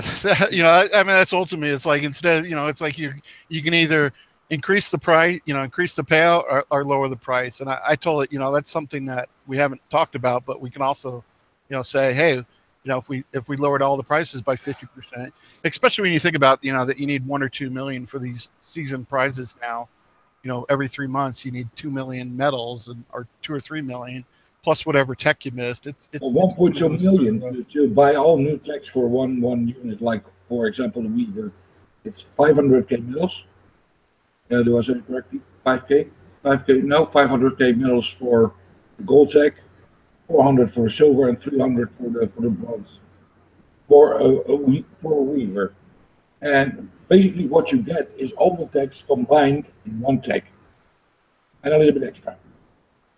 You know, but 1.2 million for a medium level player to get that amount of medals, even if you're in the highest bracket of the infamy, you know, barely impossible to get them. Yeah. Yes. If you are a PvP player that uses Spec Ops, you totally can forget it. You know, it's and plus then you get the text, what you want to have for your Felixes and stuff. It's you know it's out of sync. Clock is out of sync. You know, it's yeah. No, that's absolutely well said. Absolutely perfectly stated, Pascal. I'm not. There's a comment on YouTube about increasing the metal bases challenge, but well, another aspect of that, I'm not trying to fight for Kickside, but another aspect of that is our units have gotten a little bit stronger now.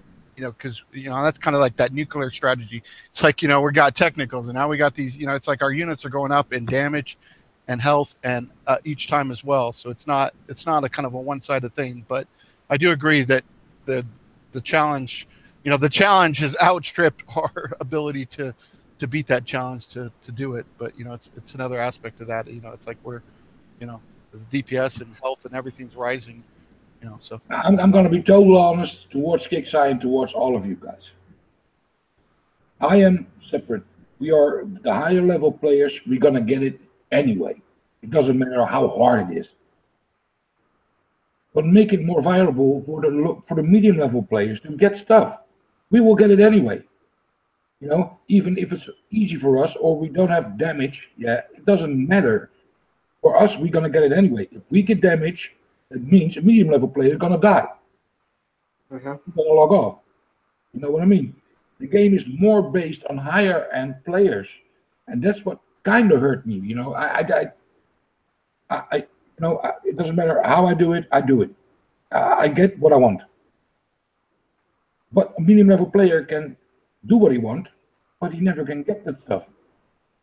It's kind of like Pasco was, you know, not to use, you know, but you said a while ago, you know, your units don't compare to our units. You have, you know, your units have everything maxed, and you got a lot of tech on it. It's like, you know, you're not, you know, but I mean, but you're still in that same struggle though. You're still, you know, you still got to get 2 million medals. You know, doesn't, you know, because you got to, you know, want to get exactly. I hate doing 90 because they change it like butter on my bread, you know. But it's like, if I want something, I will go for the 90s and I will grind them till I got what I want. But if I get damage, if I can do 2 90s and kill my jugger, what does it mean for the medium level player? What does he have to throw in to get 190? You know what I mean? I think kicks I have to base on the newcomers and not on the oldies, on that fact. If you want to have a growing game instead of a shrinking game, make it more attractive for your medium level players. If they can kill a 90 with an X amount of repair, because, you know, for me, I'll be totally honest, if I do something with free repair like everybody wants, for me it's fucking boring. I want to have some repair time because I want to have a feeling that I have actually a task to do. You definitely want to have the feeling that you're actually fighting a valiant effort, and your opponent is actually worthy of your effort. If you're just going in there and walking through every base, obviously there's no fun in it. That's like playing Monopoly versus a 2-year-old. You're gonna win every time. And that's what I want to prove. You know, I'm a high-end player, and for me, you know, it's easy to say I do this, I do that, I do this. You know, and they make it harder for us. But we forget that the medium level players are even getting more harder. You know, it's like the discussion of the support turrets, for example. If you have a level 20 jugger and you counter a railgun with the fusion support turret, your jugger is gone. Mm-hmm. How can you do that? Well, let's real quick. I want to touch on this because this is something that I've wanted to bring up, and you're stating absolutely, bar none, the best examples of all this. We've just gotten over a long stint, years of dealing with, invasive cheats and tactics in the game that have finally been pushed back and managed well. And the analytics that were taken in throughout the gameplay over the last 5-6 years showed, a period where the game functioned well, and players followed the basic strategy of the game and the basic course that the game had set out by the design team in how you were to attack things and what units you were going to use and how those units function. Now, with all the unintended assholes that fucked the game up, they fucked those numbers up along with the game as they hit us with 37,000, owls and 1,600 friggin', Legion clones and all this other crap that they had done in the past. That said, Kixeye they have not reversed all of the bad mathematics that they have over those 4 or 5 years of rampant, twat waffle baking. They've seen all these numbers where everybody in these events, the top tier, were pulling out 10 million event infamy when they had designed an event that the top level player, I'm just making a general assumption, they built an event and assumed that the top level player is going to make 4 or 5 million infamy over the course of the 5-day event. Then to see the players coming out with 16 and 20 million infamy, and they're like, oh well, our bases are too weak. Well, let's double them up. And then they did that the next event, and then we bitched about it because it was just ridiculously OP and everything. Well, they put spawn points right in the line of fire. Well, yeah, because the twat waffles had invented ways to circumvent the health of units so that their units wouldn't die. You know what I mean? They could take the hits. Our units, because we didn't do anything bad with our units and we played a fair game, we get one hit, we're dead. And now we're ghosting tunes left, right, and center just to make a tiny little niche hole to actually complete the task. So that said, like you're stating, you need an exponentially increasing difficulty level to keep up with you. But you're at the top tier in an honorable set of equations. Kixeye's game and their structure is so corrupted by past iterations of poor, bad data, and they haven't grasped how to go. I mean, they can't go backwards per se, but they have to find an ebb and flow, a tide, where they can get their shit together. And I can't attack this too, fucker. And oh, you disappeared. Sorry, you ran away. But get a flow back where they can get a set number, an equation back into the game to level out their destructive capabilities and their attrition versus what we legitimately have to offer to the battle. And that, I think, is the disconnect. And like you said, what they do is pushing the low levels out of the game because the low levels don't have a prayer. They can't spend the time, they can't afford the effort to grind through what you can grind through to get it, no matter what you're going to get and achieve. But the lower levels, like you said, those support turrets, one hit, their shit's dead. Well, it's basically time to see if that the cheats and the hacks and the messed up data was an excuse, or if it was actually, now that they've cleaned it up and things are a lot better, whether or not they're actually going to improve it like they've been promising for so long. Do they have the intellectual compass to understand that now they have to reassess everything? Or do they just go with business as usual and keep trudging on ever forward, damn the torpedoes, full steam ahead, and forget that, not too long ago, they were given misinformation. And that's the problem. Do they, I don't really think that they grasped that. They understood that they were getting poor data. They acknowledged that. But after the acknowledgement and after all the effort and time and energy that they put into rectifying this and fixing this issue, unfortunately, they lost the plot and forgot, hey, okay, yeah, the data was messed up. Now we've sourced new data. Whoa, we got to roll this shit back a little bit and give these legitimate players a bit of a cushion to get themselves back into the game, per se. It's been marketed that way for a very long time now. So it's hard for me to tell whether or not that's actually a theme, whether or not we're actually seeing improvements in the events because of that. It's not been communicated to us what they're trying to accomplish at this point. You know, whether or not they are trying to roll things back. You know, they spent a lot of, you know, communication telling us the problems, and now that we kind of understand the problems, there's a big disconnect of, well, what's how do we go forward? You know, what's the solution? You know, and that's kind of like a lot of these issues. You know, and people are saying, oh, they don't like level locking. I don't like level locking either. I don't like these, you know, high payments and low, you know, high price units. And these are all, you know, it's like, you know, all these issues are building up, and it's, you know, it's time to start, you know, address, you know, and that's kind of what the larger thing you're speaking of is. It's time to now, you know, how do we move forward? And two, it's if Kixeye's doing that, they need to start communicating that with us better. You know, we need a state of the game post saying this is what they're working on.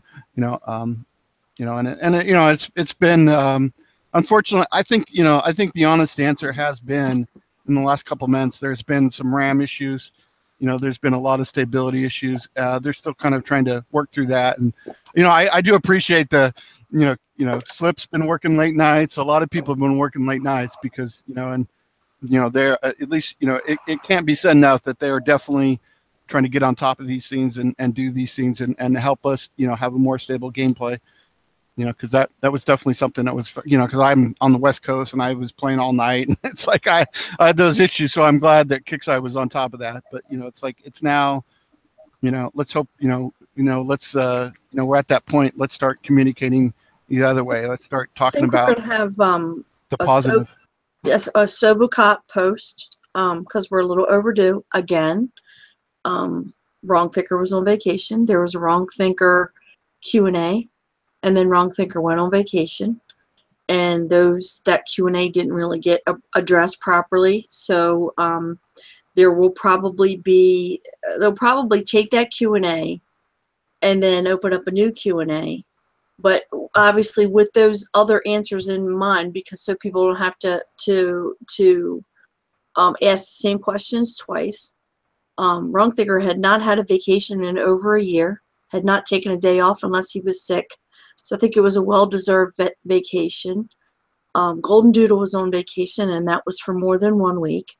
So, and then in the middle of all of this, and the leaderboard, it's not a fix for the leaderboard. It's a complete and total rebuild of the leaderboard. And that testing, and yes, there is testing and Q&A for everything that Kixeye does, even if they don't do it like we would hope that they would, because we're daily players or close to daily players. There is still Q&A in everything that they put out. The Q&A on the new leaderboard didn't fly exactly right, and I would rather them not put the damn thing out broken. I'm sorry, but I don't want them to put something out that's a brand new build that's broken. How dare you use logic and reason? So it got pushed back. Oh my God, the horror that they actually, yeah, I did my Yenta voice there. Oh my God, the horror that they would actually put something out. Well, you know, end of the year is tough because you got Thanksgiving, Christmas. There's so much going on. So it's, you know, it's one of those things that, you know, we need a little bit more patience, but you know, it's yeah. but hey, let's face the reality. Flash is no longer going to be supported in 2020. Does that mean War Commander's going away? Fuck no. As long as Will Harbin's got money coming into his pockets, he ain't ending anything. Okay, so War Commander's not going away in 2020. So get your panties out of a wad, those of you who wear them. I don't. But get your panties out of a wad. Okay, War Commander isn't going away. It's not going to be sold to Steam. It's still going to be around. But in doing all of that, and those of you who do pay attention to your game, a lot of graphic changes have changed. Okay, so when you are taking Flash out of a game and you're recoding it, and you're using every different kind of other game code out there, and there's a ton of it, okay? There's not just one kind of language. When you're recoding something, you're taking out the old and you're putting in the new, there's going to be mistakes and there's going to be bugs, especially if the person who originally coded it was a fuckstick anyway. So I'm just saying, yes, I'm going to use all kinds of words right now because I get so aggravated by it all. So, or if they didn't know what they were doing. or they used partially boxed code, and when that didn't work right, they went in and tried to tweak it raw, and they didn't know how to write raw code, and they fucked it up. So as Kickside is fixing some of those things and they're going along and they're changing the code, it still does affect the communication from the Kickside servers to the client side and back. So occasionally they don't see that until after the maintenance is put up. There is no way, for the love of God, as big as this game is worldwide, for them to test that in a Q&A environment. It's just impossible. So they load up a maintenance, and they look to see whatever it was that they just changed in game, whether it's graphics, whether it's how the spec up page loads up because they took the reroll button away, whether it's something in your base, whether they changed the texture of the grass, whether they changed the pixel size of your walls, whatever it was that they changed that was Flash code. Whatever it was they took out that was Flash and they replaced it with a new kind of code, it could, in essence, affect the communication between Kixeye and your base spreadsheet and then back again. As soon as they recognize that as an issue, they can't flip a switch and fix it. That means, oh crap, okay, look, it just added 5 milliseconds to the communication time. You say, oh, what's the big deal? If you're being hit by Pascal or Scooby, 5 milliseconds of response time between your base and Kixeye is a whole lot of time, because you're going to lag out while they're attacking you, or you may DC while they're attacking you. So that's a big deal. That's something that the game team then has to get together and say, I'm not speaking for Kixeye. I'm speaking for as a coder. Somebody has to sit there and go, oh shit, this page doesn't load right anymore. Okay, let me take Kixeye out of the equation, okay? As a government contractor, oh crap, we changed this video from this format, and then we added this text along with the video, and now that video doesn't play for everybody around the world as good as it should, and some people are getting a huge amount of buffering circles. Shit, we got to fix that. That's not a switch that you can flip. That means somebody has to go back in and they have to find out where the mistake is in the first place, and then they have to make an adjustment. So that takes a couple days, and in most cases, in Kixeye's case, it takes a couple days because those guys have real jobs that's part of a production team. So it means to the next maintenance. If it means to the next maintenance, then so be it. If it's an emergency thing and they can fix it, or they have to take the game down or something, and it's not a critical time or a critical day or a critical event, then they do it. But the point is they're trying to get the game as best as they possibly can and get rid of as much Flash as they possibly can. Is that going to interrupt the frame rate speeds? You betcha. Is that going to fuck with JavaScript, which is going to slow down your game? You betcha. Are they going to climb back in there and pull out that unnecessary JavaScript that you don't need anyway in the first place, because the only reason why that script was there in the first place was because it was based on the thing that was originally coded in Flash? Then they go in there and they take that JavaScript out. It's not something you can do in a day. They need time to do that. The only way to find out if it's a problem is to load it live in the game and see what it does across the world for everybody's system, everybody's computer, every single browser, every single time zone around the world. They're working on that. We're going to get a Sobocop post, and he's going to say, this is what we're working on. This is what we fixed. You're going to notice that this, and this loads better. You're going to notice that you're going to have some problems with this kind of stuff. Hey, we're working on it. That's the kind of communication you're going to get. And I think that's the kind of communication that everybody appreciates. It's better than no communication.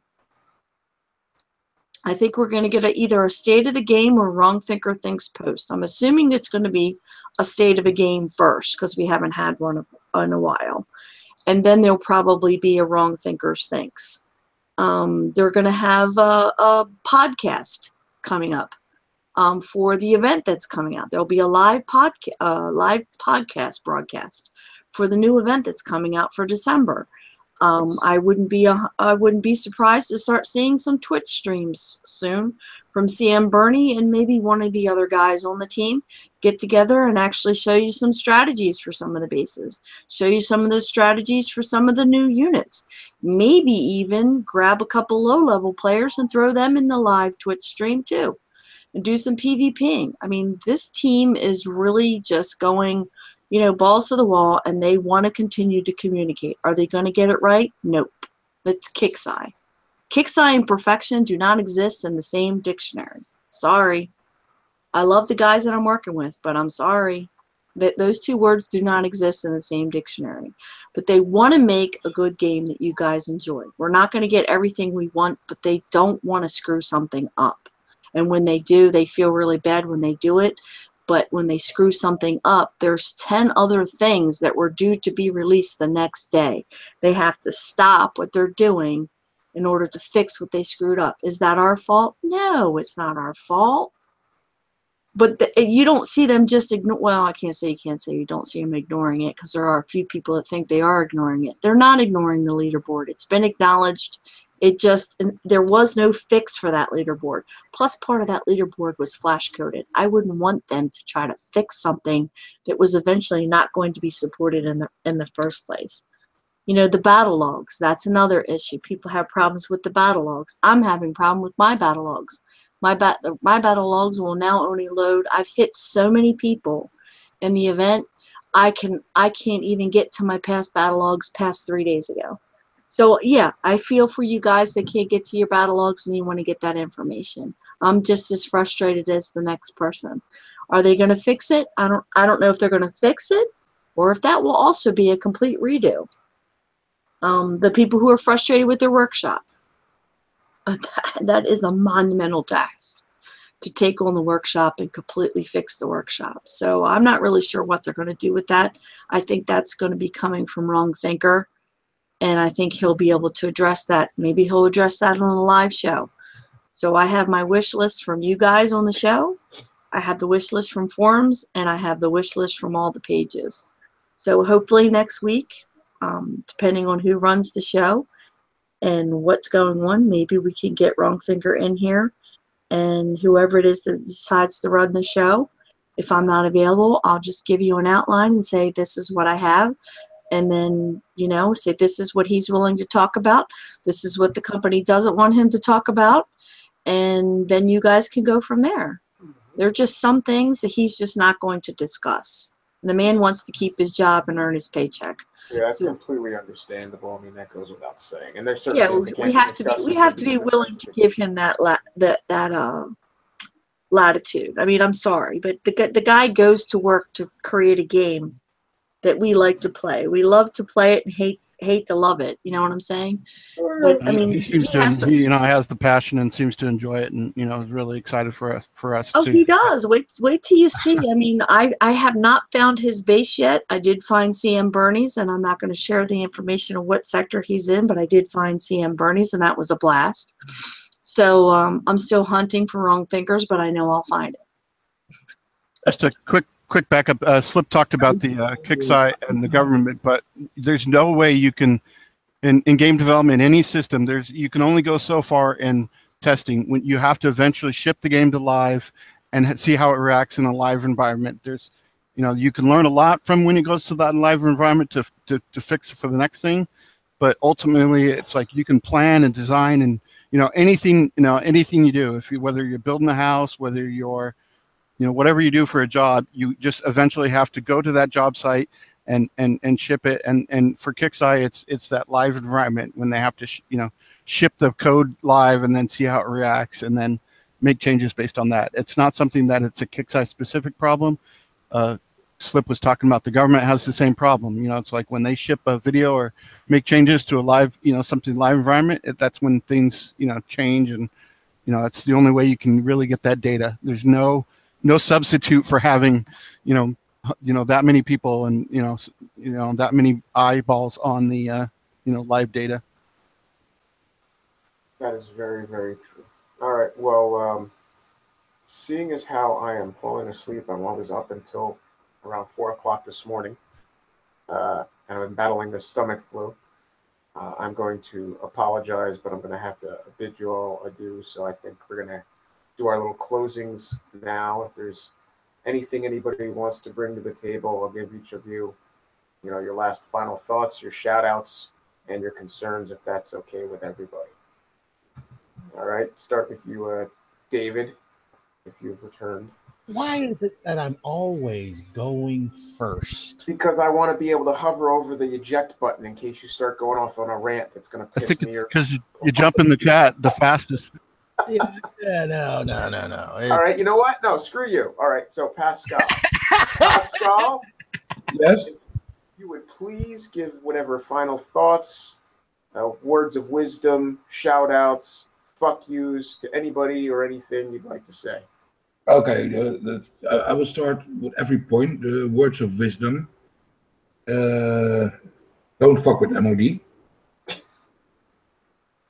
You're always welcome to fight with MOD. Bring your wallet if you fight MOD. What do you want more? You said? I love this. I love it.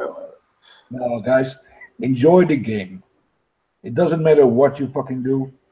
If you lose your shit, if you win your shit, always see the bright side. If I get my ass pooped with a good attack, I give my props. Even if he's the biggest asshole in the whole game, I give my props. If he has a good attack and he beat me, I'm enjoying that. I hope Kickstarter listened to what we said, because we have talked about a lot of wisdoms about the game. I want to give a special shout out to David the Douche, because he's sending me PMs and screens I cannot share with you guys. But till this far, it makes me sick several times when I watch it, and every time he PM me, I don't want to open it because I see the last post. So he's really to the panel. We are really an adult talk tonight about the game. I really loved it. Thank you for having me. Oh, thank you. You're always nice to have anybody's thoughts and views. Micaiah, would you please give us your final words? Thanks. Sorry. But I don't want to go. But thanks to everybody for letting me be here, and nice to be on the show and help try to help the community talk about these issues and communication. And it's we apparently talked too long, but it's so awesome. And big shout out to YouTube. The chat, it's been pretty lively, and all the people have been involved, and it's just really and a real big shout out to our moderators.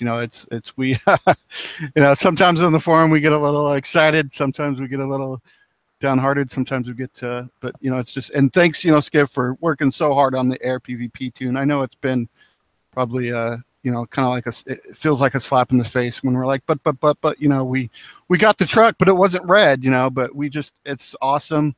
All the heavy lifting is done. Now we hopefully can sort out some of these smaller things. And I know that, that's kind of one of the things I wanted to ask you, Shadowkill. You finally got the air PvP tune. What do you think about it? But it's just amazing. It's been fun to use in PvP, and there's a lot of awesome, plus too, all those awesome things. I mean, it's like, wow, it's kind of, I didn't know where half that was coming from, but that's really awesome. A lot to look forward to in the next few days or a few weeks or months or whatever it's going to be. Thanks all. Thank you. Lovely Skipjack. Anything you'd like to leave us with? Wow, that's a loaded question. If I was better prepared, I'd just turn my camera on. I'd share all kinds of stuff, and then we'd be here for another 2 hours. You will wait. No problem. Prepare yourself, please. No. Let's see. I'd like to thank all the noobs that, once again, because I think it's hilarious. I don't have one in there now, but that reported me for cheating because I didn't see my missile bastion behind my CC. So I love that. That was absolutely hilarious. Thank you very much. Yeah, there's a lot of people that opt to use the orbital hammer, and normally I would have, but after being hit by a certain alliance a couple times when I was in another sector. I'm like, okay, so I guess they have me as an easy target. So yeah, I just decided to trash what I had and make myself a missile bastion. And yes, I am one of those people that are anal enough to make one, place one, have one in reserve, and have a shit ton of rare elements ready to build another one whenever it is that I want. So yeah, for those of you who reported me for cheating for using a missile bastion, I won't name and shame on that one, but you guys know who you are, so I think that's hilarious. For all the people who have been very supportive in forums to the event and all the crap that's been happening on and off with Kixeye, thank you. For those of you who've decided to go on the attack against the moderators, it's not a threat. I'm not trying to be ignorant, but it's not going to get you very far in the future if you ever do need our help. We do this shit for free. And yep, we do sometimes occasionally stay up and pull all-nighters so the players don't get boned. And it's not because we don't think the Kick should or shouldn't be doing something. It's because we know it doesn't matter whether or not they did or they did fuck something up. It's because we want to warn as many people as we can as fast as we possibly can so that you're not boned by something that was not correct in the first place. To you guys for having me on the panel tonight, thank you very much. For Dr. Phil, who was willing to come on and say what it is that he needed to say, and hopefully he's getting plenty of rest or actually enjoying his Saturday night. I want to personally thank the team for a kick-ass event because I'm having a blast.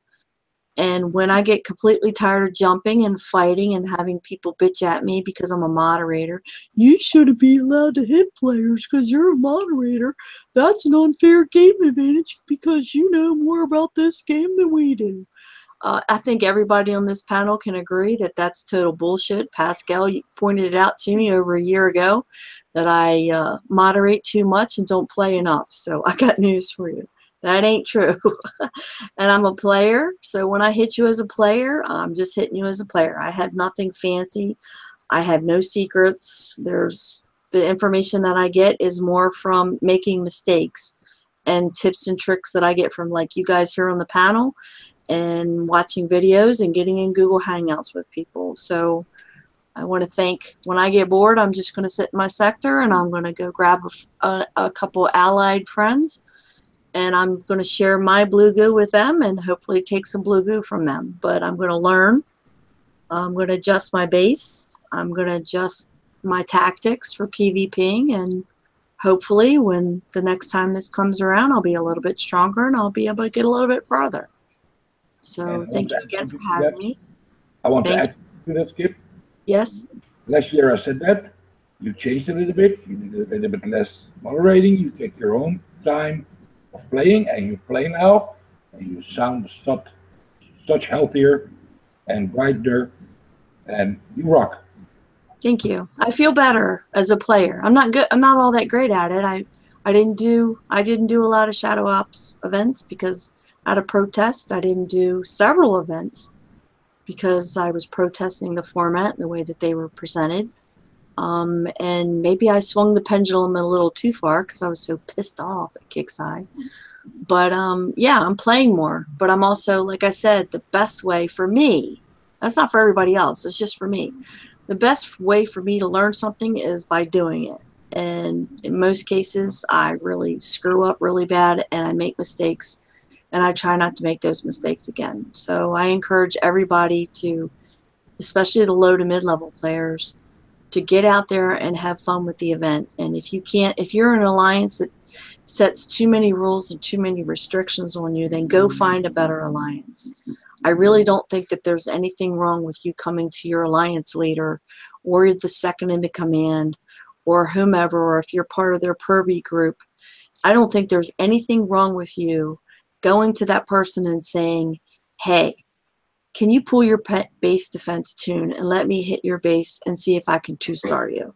I don't think there's anything wrong with that. And if you're not in an alliance that's willing to do that so you can participate in an event and grow as a player and learn some skills, then you need to go find another alliance.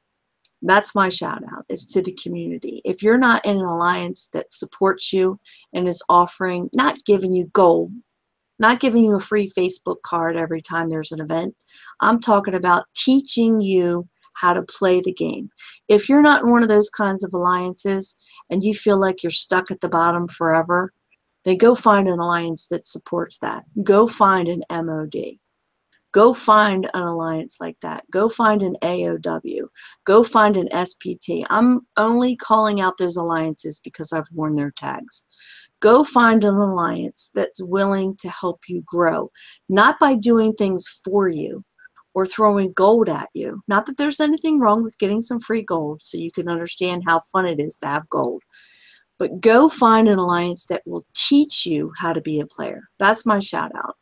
Go enjoy the game, because Kicksai is going to bone you one way or the other. So go find an alliance that's going to help you grow, even though Kicksai is going to bend you over and bone you.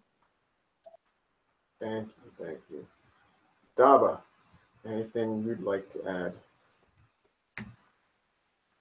Everything Skipjack just said, like, that was pretty much a lot of what I wanted to say.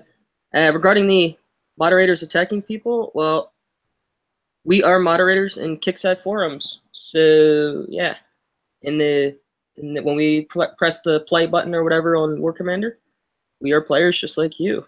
So we get to play the War Commander game just like you. And as Skip said, we don't get any special, our units are just as powerful as yours if yours are the same level and tech the same and stuff like that. We don't get any special bonuses like that. I wish I got like a rifleman that was like an Omega rifleman that would destroy everything. That would be awesome. But we moderate the Kickside forums and stuff. So we don't get any unfair game advantage. Yeah, we may have some more knowledge or whatever, but that's not because of moderation per se. That's because we spend time actually playing the game. Regarding shoutouts, I want to give a shout out to the few sectors that I've collected hordes and hordes of infamy from, infamy and honor. Shout out to Kicksai for putting on an awesome Warpath event. For the most part, like payouts are great, and I only had to spend maybe 2 days grinding it instead of 5, so it was awesome. And shout out to shout out to the 21 people that are still watching. Because without the community, like Unshackled is the community. It's not just us on the panel, it's everyone out there in the community. Shout out to everyone who is playing the Warpath event, because Kicksai, I'm sure, has somebody doing stats and all that, and if they see a lot of people are playing it, then hopefully they'll continue it, because this seems like a PvP event that people like. Well, on the topic of PvP, during PvP events like this one, drop the politics, drop all the, oh, I can't hit this one because that, I can't hit, it's a PvP. You get hit? Okay. Hit back. You bring a couple friends, hit the sector back. This is a PvP event. It's supposed to bring back PvP. We were asking for Kickstarter to bring back PvP. Well, here we go. Here's our opportunity to PvP. I love jump. I got 199 sectors to go to. And I love just being able to jump around, and I actually met a lot of nice people just finding new sectors, and I'm hitting their sectors and they're hitting me, and we're just talking about life while we're hitting each other. It's fun. This is what War Commander is. No self-bubbling, and people actually fighting. And it's awesome. I'm having a blast. Shout out to, what sector am I in right now? Shout out to 122. I'll be collecting some more infamy later on. Shout out to Venom for staying up. It's 9:45, but staying up this late, putting on the show. Shout out to Doc for stopping in. And finally to Skip for coming on. Before we go to Venom, there is something that Skipjack forgot to ask. So Venom, can you wait one more second, or you want to go off? No, I can wait. Okay. I'm so sorry. I meant to ask this earlier, and I completely forgot. And I know there's people in the YouTube chat, but hopefully for those who watch this show later on the replay, I really want to get people's opinion. I'm not really a big fan. Jordan used to do it all the time, I'm not a really big fan of being a moderator because usually I get roasted, and I get tired of get roasted because I take it so personally. It has nothing to do with being a woman, by the way. I want to find out the public's opinion because I'm thinking about pitching this idea to Kicksign. Don't shoot me for saying it, but the extreme amount of frustration with the last event, and we're getting ready to have the next event. If it's possible, and I'm not sure whether or not it would be and if there would be enough time to do it, but this event style isn't going to change. So I'm going to ask them for anyone who is level 34 and below. I might go to 35. I haven't decided yet because I've hit some pretty strong 35s in the jumping around in the Warpath event. I'm asking for 34. That was my initial number, was 35, and I'm thinking about dropping it down. So I'm asking for every player that's 34 and below. If there was a way for their event for the defensive wave, yes, I know you can skip. I don't even want to go through that. If there was a way that they would allow them to have go back to the same amount of tokens. And here's why. The reason why I want to find out the public opinion on that is if Kicksai was able to do that, number one, it would allow them to get farther on the defense. And also, there's only so much you can do for them anyway as the attack waves, because once you hit the one-hit wonder base, if they can't do that, they can't do it. So there were a ton of PMs that I got and posts that were merged in forums and PMs that I got in forums about the low to mid-level players that literally just gave up this last event because there weren't enough options because they only had 2 replay tokens. If you skipped the defensive waves, which of course you had the option to do, which was posted all over forums, even by Kicksai employees, they don't play their own event. They still couldn't get far enough to get through the master track in order to earn that extra token. So I'm asking them with the utmost humbleness, politeness, to please, maybe if there's a way for players 34 and below to have 2 more replay tokens. So they would have a total of 4 replay tokens because they're never going to be able to earn that extra token. And if they're not willing to do that, again, ask for the World Hood, you get half. At least allow them to have 1. So my question is to the community, you don't have to answer it now, but please think about that. And eventually I will have a member of the community, because again, as a moderator, I don't feel comfortable doing that. I will find a member of the community who's willing to make a post like that and put up a poll about how they feel about it. Yeah, I'm going to get hate on it. Whoever puts up the poll, they're going to have to be prepared for the trash talkers. I just think that this event style and taking those tokens away from the low to mids just really just completely, I won't even use the word bone, I want to use the R word and I won't, but there were so many people that gave up the event after the second day because they just knew that they couldn't get any farther. There's no coin you can throw at it. So it hamstrings the low to mids and they can only get so far. So I'm going to ask Kicksai to level lock from 34 and below, and that they get, I'm going to ask for 2 more replay tokens. If they won't give them 2, at least give them the option for 1. So hopefully eventually I'll find somebody in the community willing to make that poll and word it correctly so that it won't get, jumped on in forums.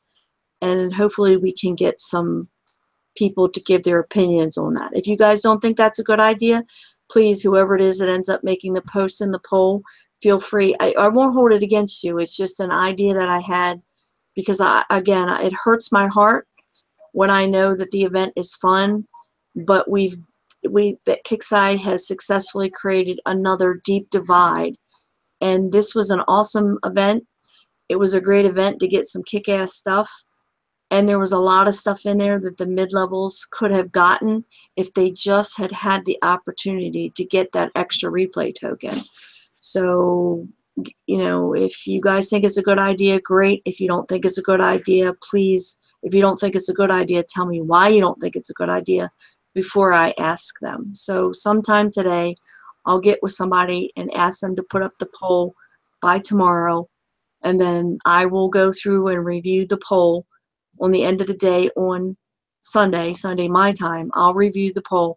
And if I don't think it's positive, then I won't take it to KIXI. If I do think that there's support for it, then you're damn Skippy. I'm going to jump on it. I'm going to take it to KIXI. I'm going to ride that poll onto everybody that I possibly can at KIXI until somebody says to me, Skip, it's just not possible to do that, and here's why. And then if they tell me why and it makes sense, then I'm okay with that. If they tell me they can't do it this event because it comes up in a week and a half, okay, but they'll be willing to consider it for the next event, okay, because we're stuck with this event style for the next 3 months at least, if not 4. So this token system changing, maybe they'll do it for everybody. Who knows? They might be willing to do it for everybody. Hell, I'd love that. They might surprise me and just do it to everybody and take it back the old way. There was so much uproar over the fact that they took the tokens away. Maybe they'll do it for everybody. And don't make the trophy an unlock and then purchase. Oh my God, that was a total, yeah. When I got that information, the way that it was presented to me as the information was that they were making the trophy a special thing by you accomplishing it. I didn't think, even if they had told it to me 2 or 3 days before they released the notes, if they told me that they were going to charge $800K for it and make you complete the whole thing, yeah, I definitely would have stepped in there. I thought, it was my impression based on what they said, that the trophy would be awarded just for completing the event and there would be no XP involved in purchasing it. So had they said that or explained that to me better, I would have jumped on that in a heartbeat. I'm like, no, whoa. You don't make somebody pay for something. I'm sorry to say that I saw this kind of stupidity coming, and this is why I said so much about the tokens, about the upgrade system of you having to unlock something in order to access the unlock. Like you had to do something to get the token, to use the token to do the unlock of the. It's this effort to be rewarded to put in more effort. Yeah, that's not a reward. No. To me, that's not a reward. That's actually a smack in the back of the head to me. I'm sorry. Yeah, it's not even a smack on the ass because I enjoy those. I don't like being smacked in the back of the head. So yeah, it's kind of like, I hear. Well, perfect example. Let me give you a quick sample. I know we're running long, but a perfect example. Okay, they took the game down for maintenance. The last 4 maintenances. For those of you who are in alliances, and it's really important when you run your war efforts, especially when you turn them on right before a Warpath is going to happen, which is based on what? Hello, fucking PvP. So you need those war efforts, am I right? Or you should. If you're a good alliance, you should have some war efforts that you can flip and turn on so you can have some kick-ass advantage in a PvP event. I mean, am I stupid? Okay, so the last 4 maintenances, anybody who activated their war efforts, when they brought the game back up, they lost their freaking war efforts. There was no compensation. You know what kind of compensation they gave? They gave some of the alliance leaders 50 gold. Fuck that! Okay? I want my war efforts. If I was an alliance leader, when I used to be, if I was an alliance leader, I'd be losing my mind. Don't give me gold, dumbasses. I'm a coiner. Don't give me gold. I want my war efforts back. You don't want something just to the leader. You want it for the alliance. Right. And if your customer support, don't even get me started on customer support today, because I'll take that takes a whole nother show. Instead of turn around and have a customer support agent say, well, the war efforts, blah, blah, blah, blah, blah, blah. I'm sorry, I'm going to cuss here. I'm taking my mod hat off. Fuck you, motherfucker. I worked hard for those war efforts so I could get them for my team. And we needed to get them so we would have them because you're creating a PvP event. You're not giving me anything. I earned those war efforts. We worked our asses off to get them. Hence the word war efforts. That's what they're for. Don't turn around and tell me like it was like, oh, well, it's, you didn't, it's kind of like just something extra that you give me. No, you didn't. You didn't give it to me. I earned it. So don't throw 50 gold at me and say, here's 50 gold. Give me my war efforts back. That's what I want, because our team has earned it. Don't make a PvP event and then take the war efforts away. Don't give us an alliance feature if you're not going to give us. And don't even get me started on the fact that it doesn't last 12 hours either, because it doesn't. If you think yours is less than 12 hours, you need to get with somebody and start running a clock, because that thing isn't lasting for 12 hours. So that's what I'm saying. I don't like being condescended to. I don't like being talked down to. I earned what I earned. We earn what we earn in this game. Nothing we do in this game is earned for free, except for Iron Strike 35s on Ruby with my Omega Sandstorm Omega Titan. But I'm just saying, I have to do 60 or 70 of them to get the resources that I need. But you get my point. Don't be condescending to me as a company and customer support and say to me, well, that's just this, or well, that's just that. I earned it. I want it back, so stop taking it away from me. So please pay attention to that too. And yeah, there's going to be a post about that as well, about the war efforts being taken away. This is the 4th maintenance that's happened.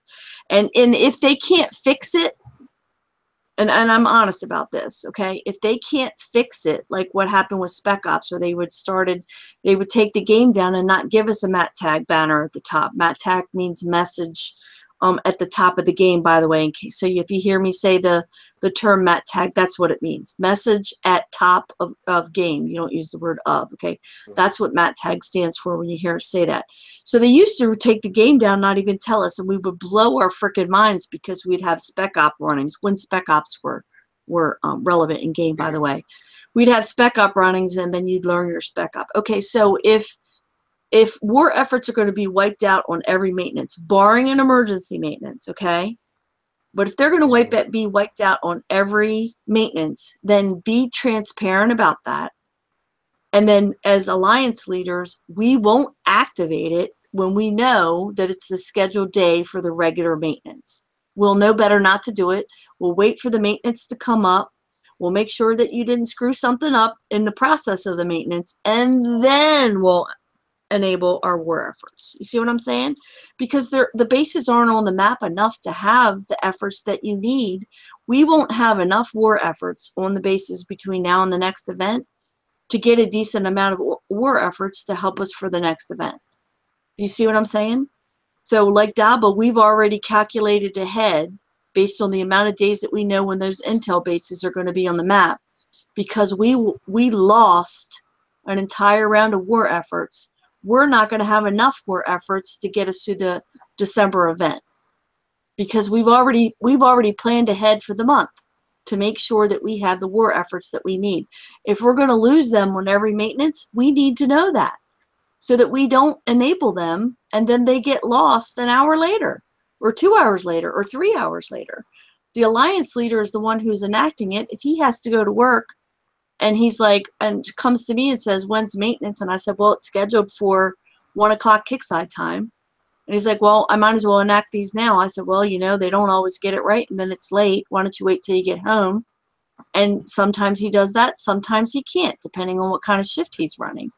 So if they can't fix that so that they don't get wiped out, then at least be transparent with us as a group of people and say, hey, don't run the war efforts right before we run our maintenance. Wait until after. If they have to have an emergency maintenance and we lose our war efforts, I'm okay with that, because if it's an emergency maintenance, it's usually something really important and it needs to be fixed right away. I won't bitch about it. I promise I won't. I'll be pissed, but I won't bitch about it. Okay, I'm done now. Yeah, no problem. Okay, David, you got about 30 seconds. What, anything you have you'd like to shout out? Wow, 30. I only get 30 seconds. Well, for that 30 seconds, I'm going to thank everybody on the panel, everybody out on YouTube, the millions that will watch this later. A big fuck you to Doc for showing up and then leaving us here. Shout out to our lustrous queen, Skipjack, for all the work that she puts in. Wild-eyed Daba Phoenix for all the work he does on the forums. For those of you that bitch and moan and complain, fuck off. So, yes, the moderators do not get any special privileges. They do not get paid for what they do. They do not have any advantages in the game. They are players first. They were a player before they became a mod. So put that in your hat. All right? They are players first before they are mods. So quit bitching at them. Quit saying they're cheaters. Quit saying they're hacks, whatever. They are a player first. With that being said, thank you, Lionel Richie, for staying up way past your bedtime. No, it's not that. I've been ill. So, No, thank his wife for allowing him to do it. No, I don't mean She's allowing. she's No, upstairs. not allowing. I forget it's not the allow word. For being so gracious. She's For being allowed so me. gracious to share you with us. There. She's allowing me to be down here, and I'm making her allow me by hiding all the sharp knives and utensils so she can't stab me. okay. You know she loves you. Well, with that being I said, have no idea why. hey, She's gonna stab you. She's gonna do it while you're sleeping. Lionel, sing us to sleep, please.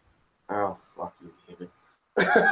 You went All in right. 20 seconds. Went wherever. Yes. Okay. So I want to thank everyone who did show up and put up with this impromptu, poorly put together and slapped together show. I want to thank Pascal. Sorry you couldn't achieve what you wanted to achieve today, but that's understandable. Hopefully, in a future show, you'll be able to do what we intended to showcase in this episode. Again, thanks all for viewing. Like and subscribe to the Unshackled Facebook page and subscribe to the Unshackled YouTube, which you are watching now, obviously. And have fun with this event. Again, I can't reiterate enough. It is a PvP event. It is you versus everyone else to gain yourself the biggest advantage of getting the most honors. Have some fun. Learn some skills and tactics. Blow some shit up. Hopefully more other people's shit and less of your own. Good night. Be safe out there with the snow and the winter weather roads. If you're in a northeasterly or central area of the United States that's going through snow, just be careful and have a happy, healthy holiday if I don't see you. Good night. One more thing. And fuck you.